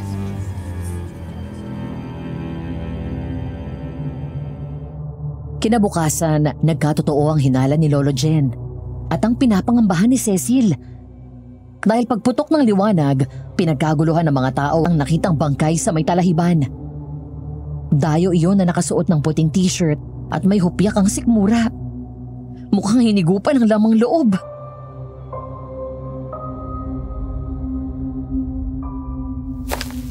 Yan ba yung sinisigaw ni Aling Dory kagabi? Brendan, nandiyan ka na pala. Oo, yun nga. Aba, at talagang tiningnan mo pa talagang biktima mo, no, Brendan? Aleli, hindi si Brendan may gawa niyan. Sige lang, Cecil. Ipagtanggol mo lang. Kapag nilalapa ka na niyan, huwag mo akong sisisihin. Huwag kang mag-alala, Aleli. Uunahin kitang kainin. Tama na nga kayong dalawa para kayo mapaslit kung magbangayan. Ano ba daw balita? Bakit hindi pa yung binibitbit ng otoridad? May protocols daw eh. Ibang timang kukuha. Yung mga may alam daw sa pagtetest ng COVID. Test? Kita naman na biktima niya ng aswang. Tinay, tumigil ka nga. Hindi ka na nakakatulong sa sitwasyon. Totoo naman ang sinasabi ko, kuya. Ngayon lang ulit nangyari yan sa lugar natin. Mula nung umuwi ang Brenda na yan. Tama talagang bali-balita tungkol sa lalaking yon. Inay, manong ikaw nga ay maghinay-hinay sa mga sinasabi mo? Hay nako, Lolo Jen. Ipinagtatanggol na naman ninyong aswang na yon. Sasabihin na naman ninyo na hindi aswang ang may gawa niyan. Sang-ayon ako sa iyo, Tinay.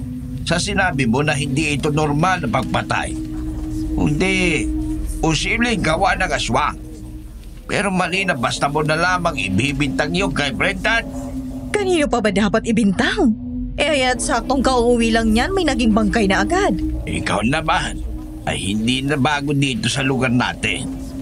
Kaya sana, alam mo na din na noong nandito pa ang pamilya ni Brendan, hindi ganyan ang uri ng pagpatay.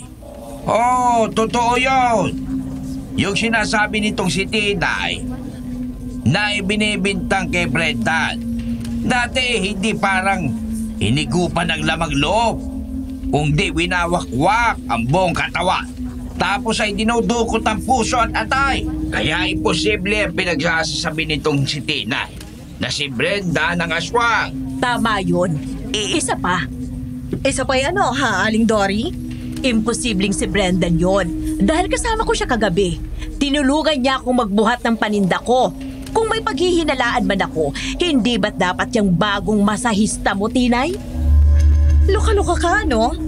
Pagbibintangan mo si Trent? Kakilala ito ng pamangkin ko at ni Cecil na inaanak ni Kuya Emong. Bawiin mo yung sinabi mo. Kung hindi, kakalbuhin kita. Sinasabi ko lang naman ang naiisip ko.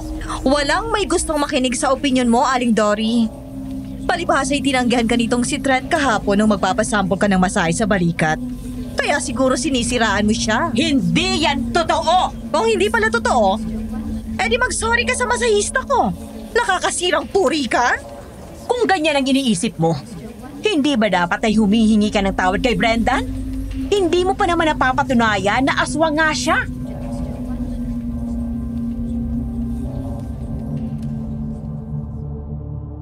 Pero hindi nagsorry si Aling Tinay. Basta tumalikod na lang siya at sinabihan si Trent na sumunod na sa kanya dahil magbubukas na sila ng spa. Lumipas ang 1 linggo. Patok na patok ang spa ni Aling Tinay. Nag-celebrate ito at inimbita maging si Brendan. Hindi dahil nagbabait na ang bruha, pero dahil may maitim siyang balak. At ang balak na yon ay dinaan niya sa adobo.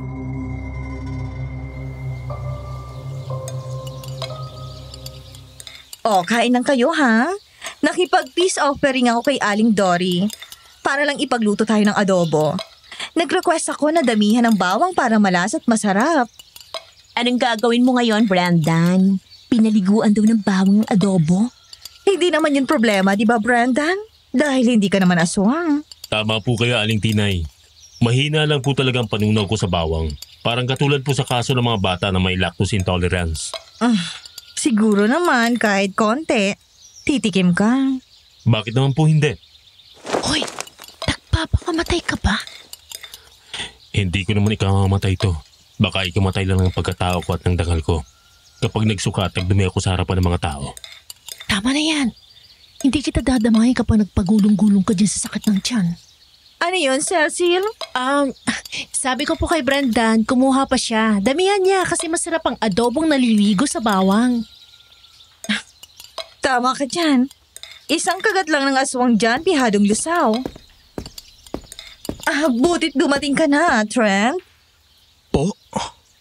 Nagpaluto ako ng adobo. Halika, tikim ka. Sige po.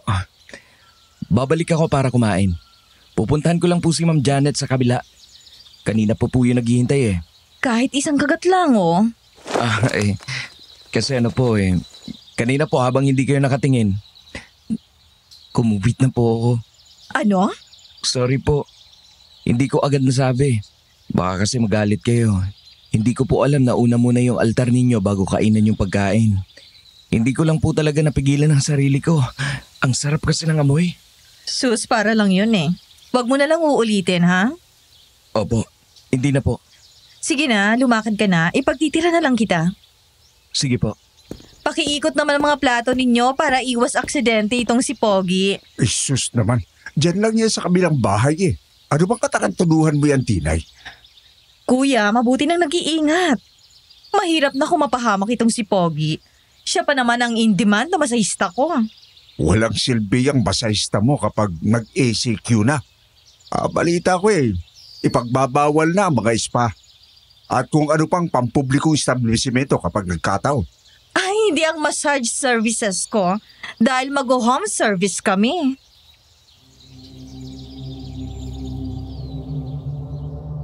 At nag-ECQ na nga sa lugar nila. Katulad ng pinlano ni Aling Tinay, nag-offer ng home service ang spa niya. Pinaka-in-demand ang services ni Trent dahil talaga namang makakawala ng pagod at pananakit ng katawan ng paraan ng pagmamasahe niya. Katakataka nga lang na pagkatapos ng adobo party ni Aling Tinay, parang hindi na to ganun ka-close kay Trent at parang iwas ito kay Brendan. Tipong nahihiya na ewan.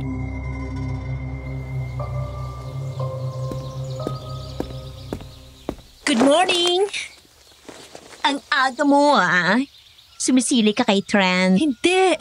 Inihahatid ko tong scented coconut oil na orders ng tita mo. Ayun, mabutit nandito ka na, Cecil. Patok na patok sa mga parokyano kong langis ng niyog na may ibang halimuyak. Ibang klase ang naisip mo, ha?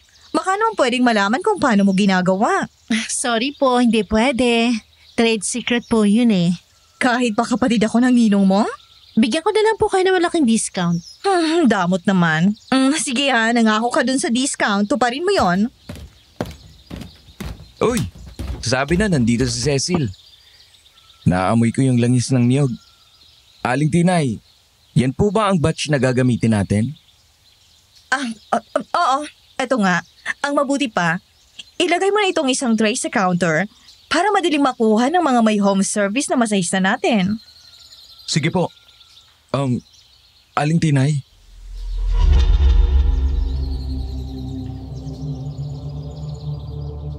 Nagtatakang napatingin din sila Aleli at Cecil kay Aling Tinay. Paano ba naman kasi? Grabe ang titig dun sa mga bote na nasa tray. Parang may hinihintay na kung anong mangyari dun sa mga langis.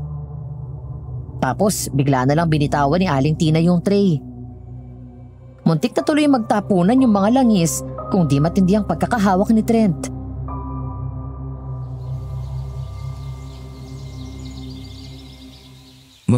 May problema po ba? Wala. Ako ang may problema. Baka po makatulong kami. Sa tingin ko'y hindi. Hayaan nyo na. Nasabi ko lang naman yon. Ang mabuti pa, Trent, gumaya ka na. Hindi ba't 8:00 ang sinabing oras ni Salome? Menos 15 na lang ang oras, ano? Oo nga. 7:45 na. Sige po, lalarga na ako. Ang dami pang seremonyas ng mga bantay bago magpalusot ng tao. Ang benta-benta talaga ni Trent. Walang araw na hindi siyang request ng mga kliyenta ni tita. Bukas yan! Magandang umaga. Si Mang Emong nandyan ba? Ano na Nasa namang... may likod bahay si Kuya. Ikot ko na lang dyan sa may tagiliran. Sige po. Salamat. Aakyatin ko lang yung ibang therapist ko. Parang nasasarapan sa tulog. Cecil, napansin mo ba si tita? Parang kakaiba, no? Paano kakaiba? Hindi na siya ganun kalambing kay Trent. Tapos, parang kakaiba yung pakikitungo niya kay Brendan. Ito naman. Baka na-realize lang ng tita mo na mali yung pakikitungo niya kay Brendan. Hindi kaya ginagayuman ng Brendan na yan si tita para umayos ang trato sa kanya? Saan ba nanggagaling yung mga bintang mo kay Brendan? Parang gusto ko na isipin may gusto ka sa kanya eh. Dinadaan mo na lang sa paghahanap ng isisira sa kanya para wala makalata. Yak, hindi Never. At sa tanong mo na kung saan galing ang bintang ko sa lalaking yon, di ba pamilya sila ng mga albularyo? Tanda ko pa nga tinatawag siyang batang albularyo ni Lolo Jen nun eh. Albularyo sila, hindi man kukulam. Parehas lang yun. Magkaiba yun. Grabe ka sa kanya eh. Diyan ka na nga. Oh, Cecil, nandyan ka pa pala. Mabuti naman. Bakit po? Teka, bibilangin ko lang itong mga bote ng langis sa tray.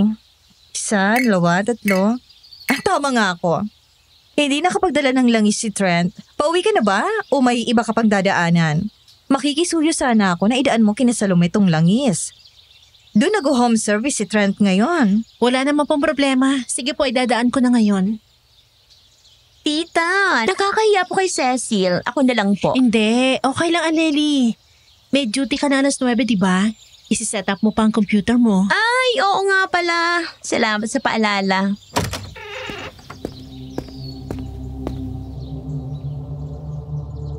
Pagdating ni Cecil sa bahay ni Salome, sinabihan siya nung katulong na dumiretso na lang sa kwarto matapos niyang sabihin na dala niya yung langis pang massage therapy. Pagdating niya doon, saktong nakaawang ng bahagya ang pinto. Papasok na sana siya pero napatigil siya nung makita niya si Trent. Namumula ang mga mata nito at ilang beses nitong pinadaanan ng dila sa labi. Parang nananakam sa minamasahe. Ipinilig ni Cecil ang ulo.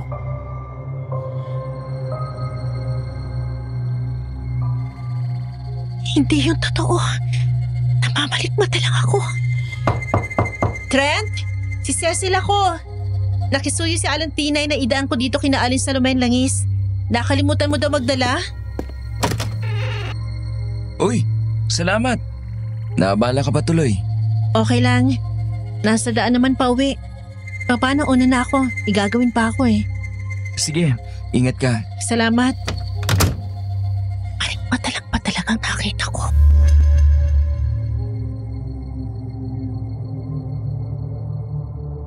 Nung sumunod na araw, ang pag-aalinlangan ni Cecil tungkol sa nakita niya sa kwarto, naging pangamba. Bakit? Kinabukasan, nabalita ang may umatake sa hardinero ni Aling Salome. Pagkarinig ng balita, naalala na naman ni Cecil ang babala sa kanyang lola tungkol sa langis na kanyang ginagawa. Nagdesisyon siyang gumawa ng espesyal na langis at kausapin si Brendan. Pagdating ng hapon, sumaglit siya sa bahay nito, dala ng langis na gawa niya.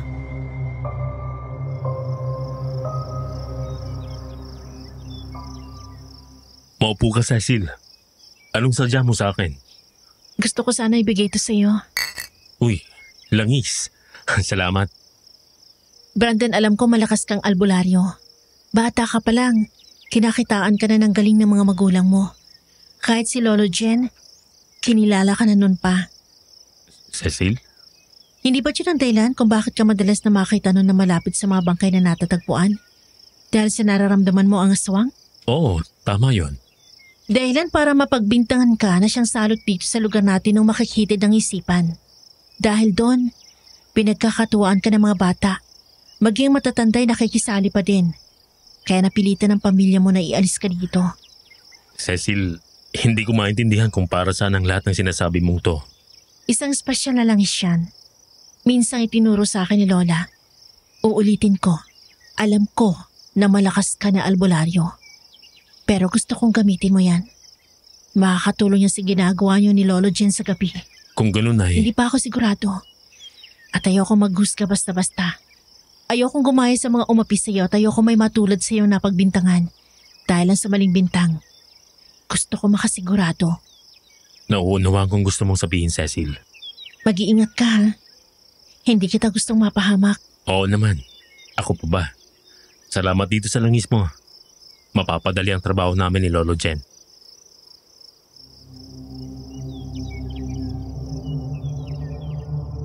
Lumipas ang isang linggo at sa loob ng panahong yon, 3 kalalakihan ang nabalitang muntik nang maging hapunan ng aswang. At sa mga pagtataka ng madami, pawang mga nakaputing t-shirt ang mga biktima. Lalong naging abala si Brenda noon. Hindi na sila nagkakausap ni Cecil. Hanggang sa mangyari na nga yung gabi na nakita ni Cecil na may saksak ng punyal si Trent. Aswang! Cecil! Tulong! Trent! Diyos ko po! Anong nangyari sa'yo? Ang daming dugo! May saksak ka! Kaninong punyal to? Hindi ko alam. Basta na lang akong inatake mula sa dilim. Napagkamalan yata akong aswang. Teka, kumapit ka sa balikat ko. Dadalhin kita sa ospital. Huwag doon. Sige, sa bahay ko na lang. Halika na.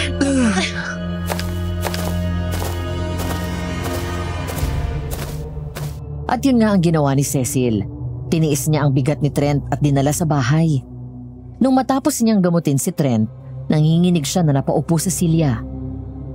Doon niya napansin yung punyal na napulot niya. Bigla ang sipa ng kaba sa dibdib niya. Alam niya kung kanino ang punyal na yun. Sa gitna ng kaba niya, bigla siyang nakarinig ng mga pagkatok. Napaigtid siya mula sa kanyang silya.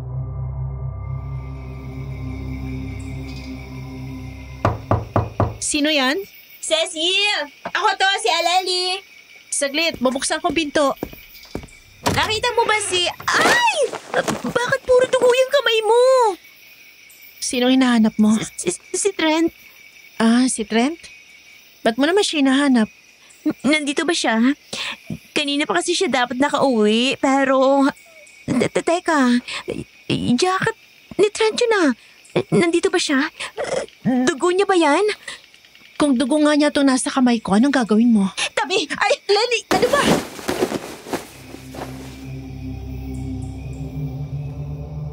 Bigla na lang itinulak ni Aleli si Cecil at walang sabi-sabing pumasok sa bahay. Nagtaka si Cecil bakit ganun ang inakto ng kaibigan niya hanggang sa makita niya ang reaksyon ng kaibigan niya nang makita nito si Trent na nakahiga sa sofa at walang malay. Nag-iiyak si Aleli at panay ang haplos sa mukha ni Trent.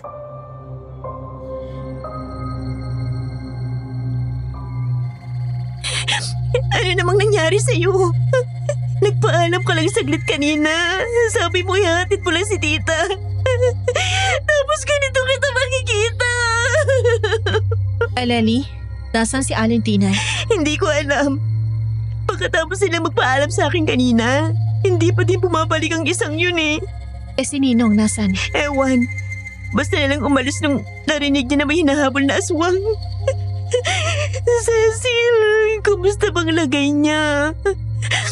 Kung dali na kaya natin siya sa ospital. Yan din ang una ko naisip nang makita ko siya. Pero umayaw siya eh. Kaya dito ko na lang siya ginamot. Naisip ko din kasi na tama din siya. Pandemic ngayon, ang daming tsatsaburache bago pa siya maasikaso. Sa bagay, tama ka. Cecil? Oo, alam ko na.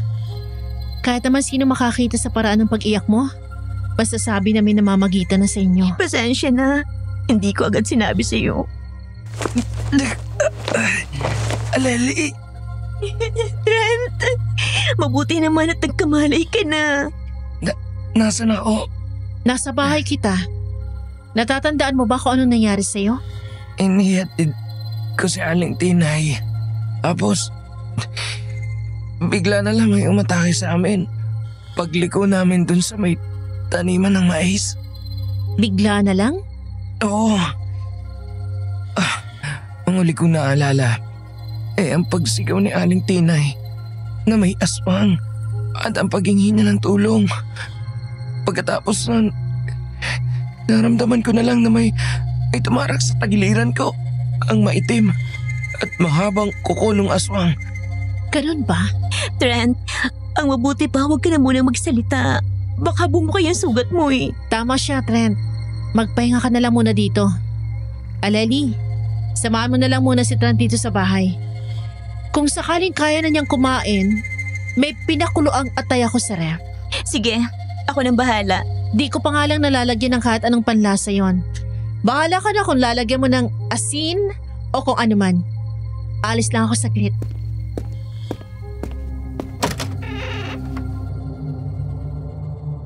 Sinadyang banggitin ni Cecil ang tungkol sa atay na kinuluan lang at walang kahit anong palasa dahil alam na niya ang totoo.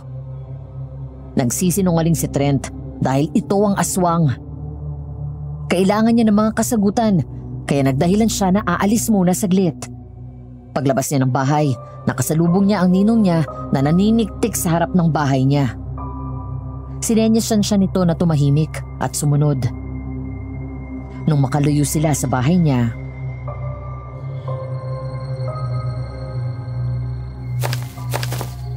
Pwede na tayo rito. Bakit po kayo naniniktik sa bahay ko, Ninong? Dahil dito sa bagay na ibinigay ni Brendan sa akin. Yan pong espesyal na langis na binigay ko sa kanya. Oh, ito nga. Kumukulo. Ibig sabihin, may aswang sa paligid. Kung ganun ay tama nga ako. Aswang si Trent. Ang totoo niyan, Cecil, matagal na namin kinukonekta si Brendan. Siya ang katulong namin sa pagliligpit ng mga salot ng nilalang sa dilim. Po? Hindi naman lingid sa kaalaman mo na isang malakas na albularyo si Brendan. Di ba? Bata pa lang siya ay talaga namang giliw na sa kanya ang mga engkanto. Masyado ding matibay ang pananampalataya niya sa puong may kapal. Ilang beses ko nga po narinig na purihin siya ni Lolo Jen noon. Oh, at ang kakayanan niyang espiritual ay hindi nawala. Lalo lang lumakas. Pero ano pong connection ni Trent sa lahat ng ito? Isang takas na nilalang ng dilim si Trent. Hinahabol siya ni Brendan. Mula Macau pa. Ano po? Paano silang umabot dito sa Pilipinas? Dito nanakbo si Trent sa bansa natin. At ang pagkatagpo niyo sa iyo ay isang aksidente lang. Gawa ng pang-akit na hatid ng langis ng lola mo. Sinasabi niyo po ba na ang pagpapauwi niyo sa amin ay... Oh, planado.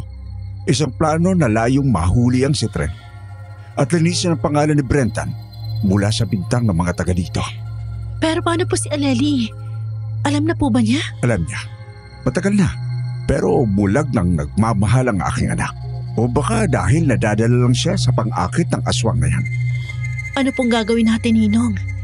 Paano po natin lalabanan ng malakas na aswang na katulad ni Trent? Sa pagkakaalam ko po, ubod lakas at bangis na mga gabunan. Gabunan? Diyos na mabagit. Abay hindi. Malilintikan tayo kung gabunan yan. Mali ka dyan. Hindi gabunan ang isang yan. Ang mabuti pa ay puntahan mo si Brendan. Siya ang nakakaalam kung anong uri ng aswang yan. Tayo na yan. Pero paano po si Aleli? Iniwan ko po siya mag-isa dun sa bahay. Ako nang bahala sa kinakapatid mo. Kakausapin ko siya ng masinsinay. Sige po, Ninong. Aalis na po ako.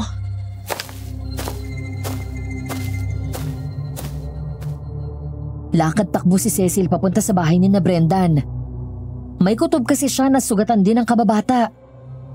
Ngunit anumang pagkatok ang gawin niya, ayaw siya nitong pagbuksan. Kaya kinuha niya ang ekstrang susi sa taguan na minsang itinuro sa kanya ni Brendan. Sa ilalim ng nakasabit na paso ng pinsaray sa harap ng bahay.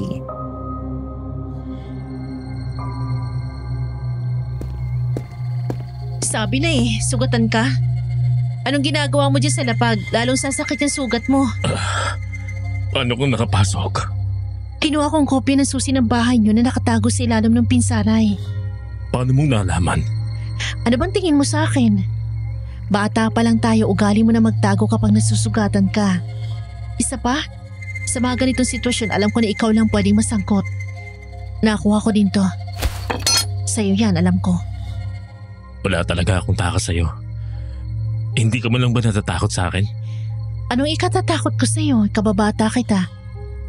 At kahit pa panay ang mga balita na aswang ka, ni isang beses di kita kinakitaan ng pagiging aswang. Sigurado din ako na hindi ka magiging aswang kahit gawin ko to. Anong ginagawa mo? Kita mo na? Wala kang reaksyon? Siraulo ka, no? Bakit mo nilalaslas ang palad mo? Dahil gusto ko lang patunayan na tama ako. Aling Tinay? Aling Dory? Sa lahat ng pwede kong asahang mapapapunta dito, hindi kayong dalawa magkasamang inaasahan ko makita dito. Cecil? Humingi siya ng tulong sa akin. Iligtas ko daw si Brendan.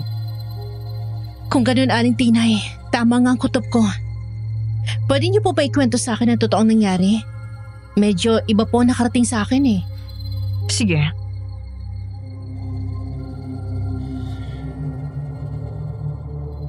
Ayon sa kwento ni Aling Tinay kay Cecil, nagsimula ang lahat nung matapos ang adobo party niya sa spa. Nung wala na mga bisita at nagliligpit na siya, sabi niya naguhugas siya ng mga pinagkainan ng bisita nung makarinig siya ng mga ingay sa second floor na nagsisilbing private rooms ng spa niya.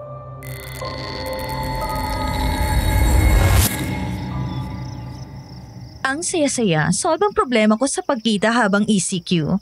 Anong bawal-bawal? Kung bawal ang kulumpulan, edi one by one. Home service ang solusyon. Ahay! Ano ba namang ingay yun? Nag-aharumbahan na naman yata ang mga inikita na yun Oh, wala nga pala sila. Binigyan ko ng day off. Baka may nag-iiwan ng bintana. Nako talaga naman. Baka may nakapasok ng pusa. Teka nga't makaakyat.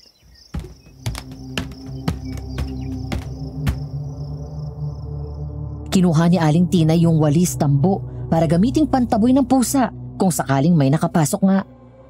Pero ang inabutan niya ay nakaawang na pinto ng isang kwarto at si Trent.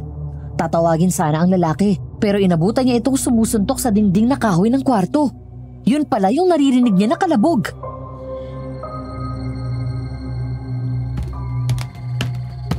Trent? Buisit! Buisit na Aling Tinay yun. Ang sakit ng ulo ko. Ang baho din ng buong lugar na ito. Nakakasuka! Diyos ko pa, Panginoon ko. Si Trent ang aswang?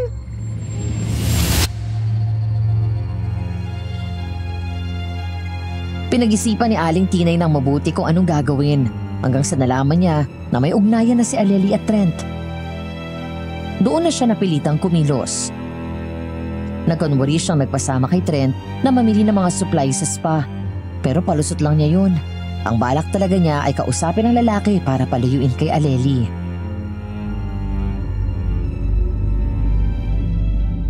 Salamat sa pagsama mo sa akin, Trent.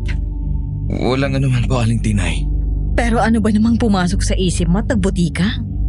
Baka mamaya hagarin tayo ng aswang. Sabi ng mga nakaligtas sa pag-atake, parang galit na galit daw sa nakaputi yung aswang. Aling Tinay, pwede ba? Huwag na tayong maglokohan. Alam nyo na isa akong aswang. Ang tanong ay kung kailan pa at kung kani-kanino ninyo idinaldal yon. Dangan nga lang at alam mo na pala na nabuking na kita. Sasabihin ko ng gusto kong ipaalam sa'yo. Layuan mo si Aleli namin. Hindi ang isang aswang na tulad mong nababagay sa kanya.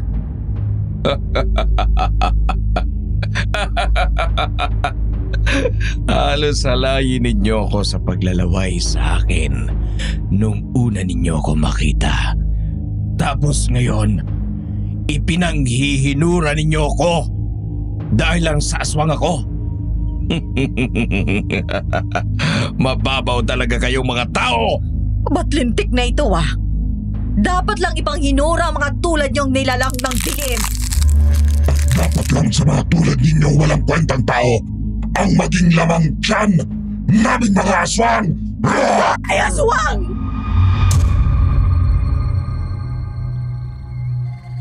Tapos na nagbagong anyo na siya.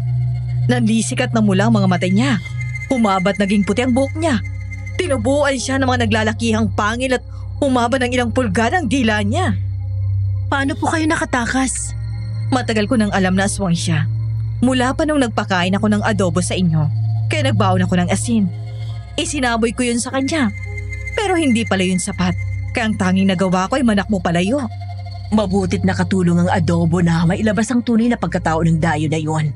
Ramdam ko nagising ka sa katotohanan, Tinay? Teka. Mula pa nung adobo party nyo? Kaya po ba iwas na kayo sa kanya nung umaga naghatid ako ng langis sa inyo? At kaya ako din ang inutusan nyo maghatid ng langis na nalimutan niyang dalhin? Oo, pasensya ka na, Cecil. Naisip ko kasi na kung katulad mo na isang pamilyar sa takbo ng espiritual, mabubuking mo din siya. Ganun pala. At paano ko naman nalagay sa ganyang estado, Brendan? Plinano niyo ni Aling Tinay? Nakaabang na kayo sa malapit? Hindi. Kung ano man, masasabi kong nagtatrabaho siguro ng extra ang Anghel de la Guardia nitong si Aling Tinay. Ha? Sa kabilang kanto dapat kami magsusuyod ni Lolo Jen. Palusot lang namin ni Lolo Jen ang pagbubuluntaryo bilang mga bantay ngayong ECQ para mas madaling makagalaw. Paano niyo nasakluluhan to si Aling Tinay kung ganon? May ilang kabataan kaming namata ni Lolo Jen. Nakakalat-kalat. Napilitan tuloy kaming magronda sa lugar na hindi namin binabalak libutin. Saktong namataan namin itong si Aling Tinay. Bale, ganito ang nangyari. Natapos ng suyuri ni Brendan at Lolo Jen ang naturang lugar. Naihatid na rin nila sa bahay-bahay nila ang makukulit na kabataan nang bigla nilang nakitang lumalabas mula sa talahiban ang naghihisterya na si Aling Tinay. Bigo na naman tayong mahuli ang aswang. Mabuti pa sigurong ipagpabukas nila natin. Tulungan niyo ako! Hinahabol ako ng aswang! Tulong! Aling Tinay! Brendan, parang awa mo na, tulungan mo ako. Hinahabol ako ng aswang. Handa ako maglumuhod sa'yo. Humingi ng tawad sa lahat ng kasalanan ko sa'yo basta iligtas mo lang ako. Dito lang po kayo. Bahala na po sa inyo si Lolo Jen. Pumasok sa talahiban si Brendan at saktong inabutan niyang palayo ang aswang. Kinabol niya yon at nagpang-abot sila. Tulungan niyo kami! Mga kapitbahay, may aswang! Anak ng timang naman Ang iskandalosa talaga ni Aling Tinay. Nasaan na ba ang aswang na yun? Ayun. Hindi ka makakatakbo sa akin, aswang! Crucifixo te! Ipinapako kita mula sa iyong kinatatayuan! Akala mo ba habang buhay ka makakatakbo mula sa akin? Katapusan mo na! Pero naaraw ang atensyon ni Brendan nang marinig niya ang pangalan ni Cecil at ang boses nito habang kausap ni Lolo Jen. Cecil! Ay, Cecil! Lolo Jen! Pasensya na po, nagulat ako.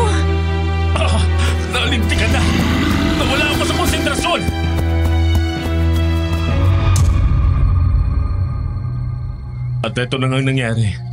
Nandito ka. At napulot ang punyal ko. Sugatan ako dahil tinarakan ako ng kuko ng aswang. At nandito si Aling Dory na siyang gumamot ng sugat ko dahil kay Aling Tinay. Ay, pasensya ka na sa pag-iskandalo ko, Brendan. Kinailangan patuloy ayusin ni Lolo Jen ang gulo na ginawa ko. Sa'yo din, Aling Dory. Salamat sa pabibigay sa paghingi ko ng tulong. Sino pa bang magtutulungan kung hindi tayo din, di ba?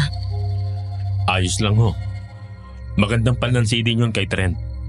Paniniwalaan niyang ako pa din ang paghihinilaan ng mga tao. Tama ka, Brendan.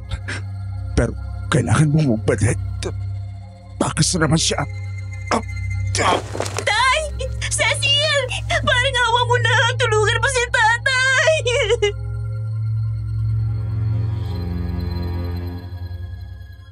Nabigla si na Cecil na makita ang mag-ama. Duguan si Mang Emong at taranta naman si Aleli. Nagtulong si na Cecil at Aling Tinay sa paggamot kay Mang Emong. Habang hinayaan nilang kumalma na muna si Aleli. Nang maayos na ang lahat, nalaman nila ang buong pangyayari. Ayon sa kanila, patuloy na naninigtik si Mang Emong sa bahay ni Cecil. Narinig niya ang usapan ni Aleli at Trent. Keto, ininit ko yung iniwan ni Cecil na kinulo ang atay. Wala akong tiwala sa kaibigan mong yun. Tingin ko alam na din niya kung ano ako. Hindi naman siguro. Grabe ang loyalty nun kay Brendan. Kung alam niya kung sinong aswang, matagal ka ninyang isinuplong. Para kay Cecil, wala nang mas hahalaga pa na malinis ang pangalan ni Brendan. May relasyon ba sila? Wala pa. Pero noon pa namin napapansin na may espesyal silang tinginan. Ayaw lang nilang umamin. Baka nagpapakaramdaman pa. Kailangang makalayo na ako dito. Sasama ka sa akin, di ba? Oo naman. Kahit saan. Pero ano bang ginawa mo? Di ba sabi ko sa'yo, maghinay-hinay ka?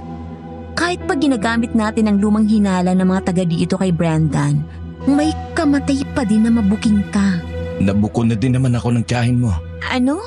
Inatake mo ba si Tita Tinay? Anong gusto mong gawin ko? Pinagbantaan niya ako na isusuplong. Pero nangako ka na hindi mo sasaktan ang pamilya ko. Paano naman ang kaligtasan ko? Akala ko ba mahal mo ko? Nilalansi mo lang ba ako? Katulad ka din ba ng iba? Nasa panlabas na anyo lang ang pagmamahal? Kainin mo na yan. Tinikman ko na yan.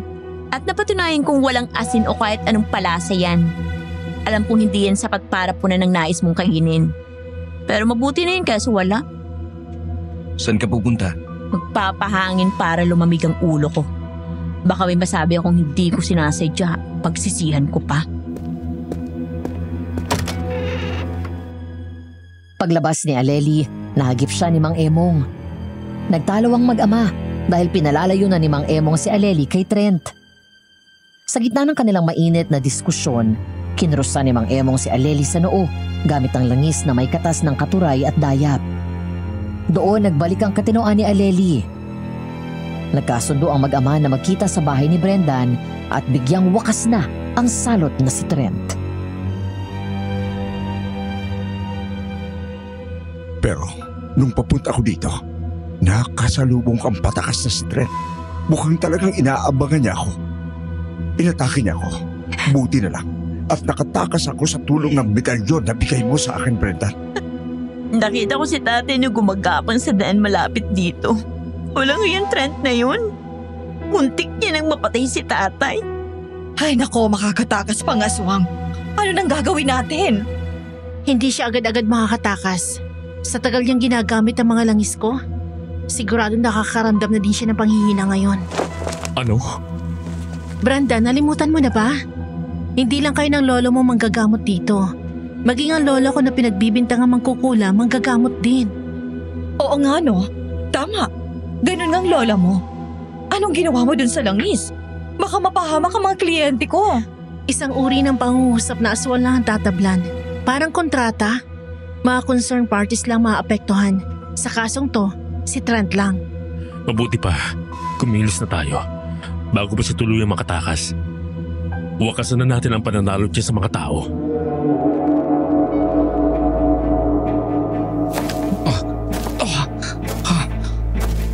Anong nangyayari sa akin? Bakit ako nanlalambot? Nahulap ka na din sa wakas. Aswang na anak ng isang agito at silagan. Ha? Anong ginawa ninyo sa akin? Mga hayop? Bakit?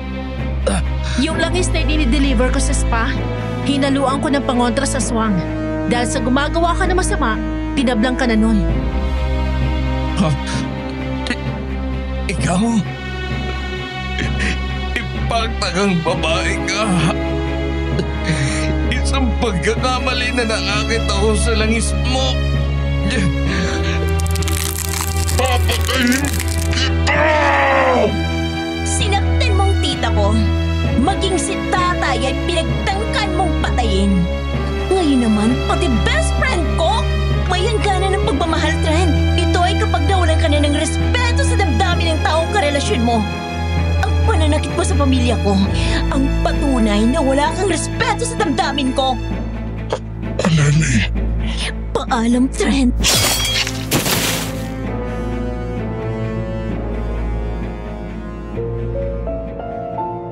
Tuluyan na nilang napaslang ang aswang.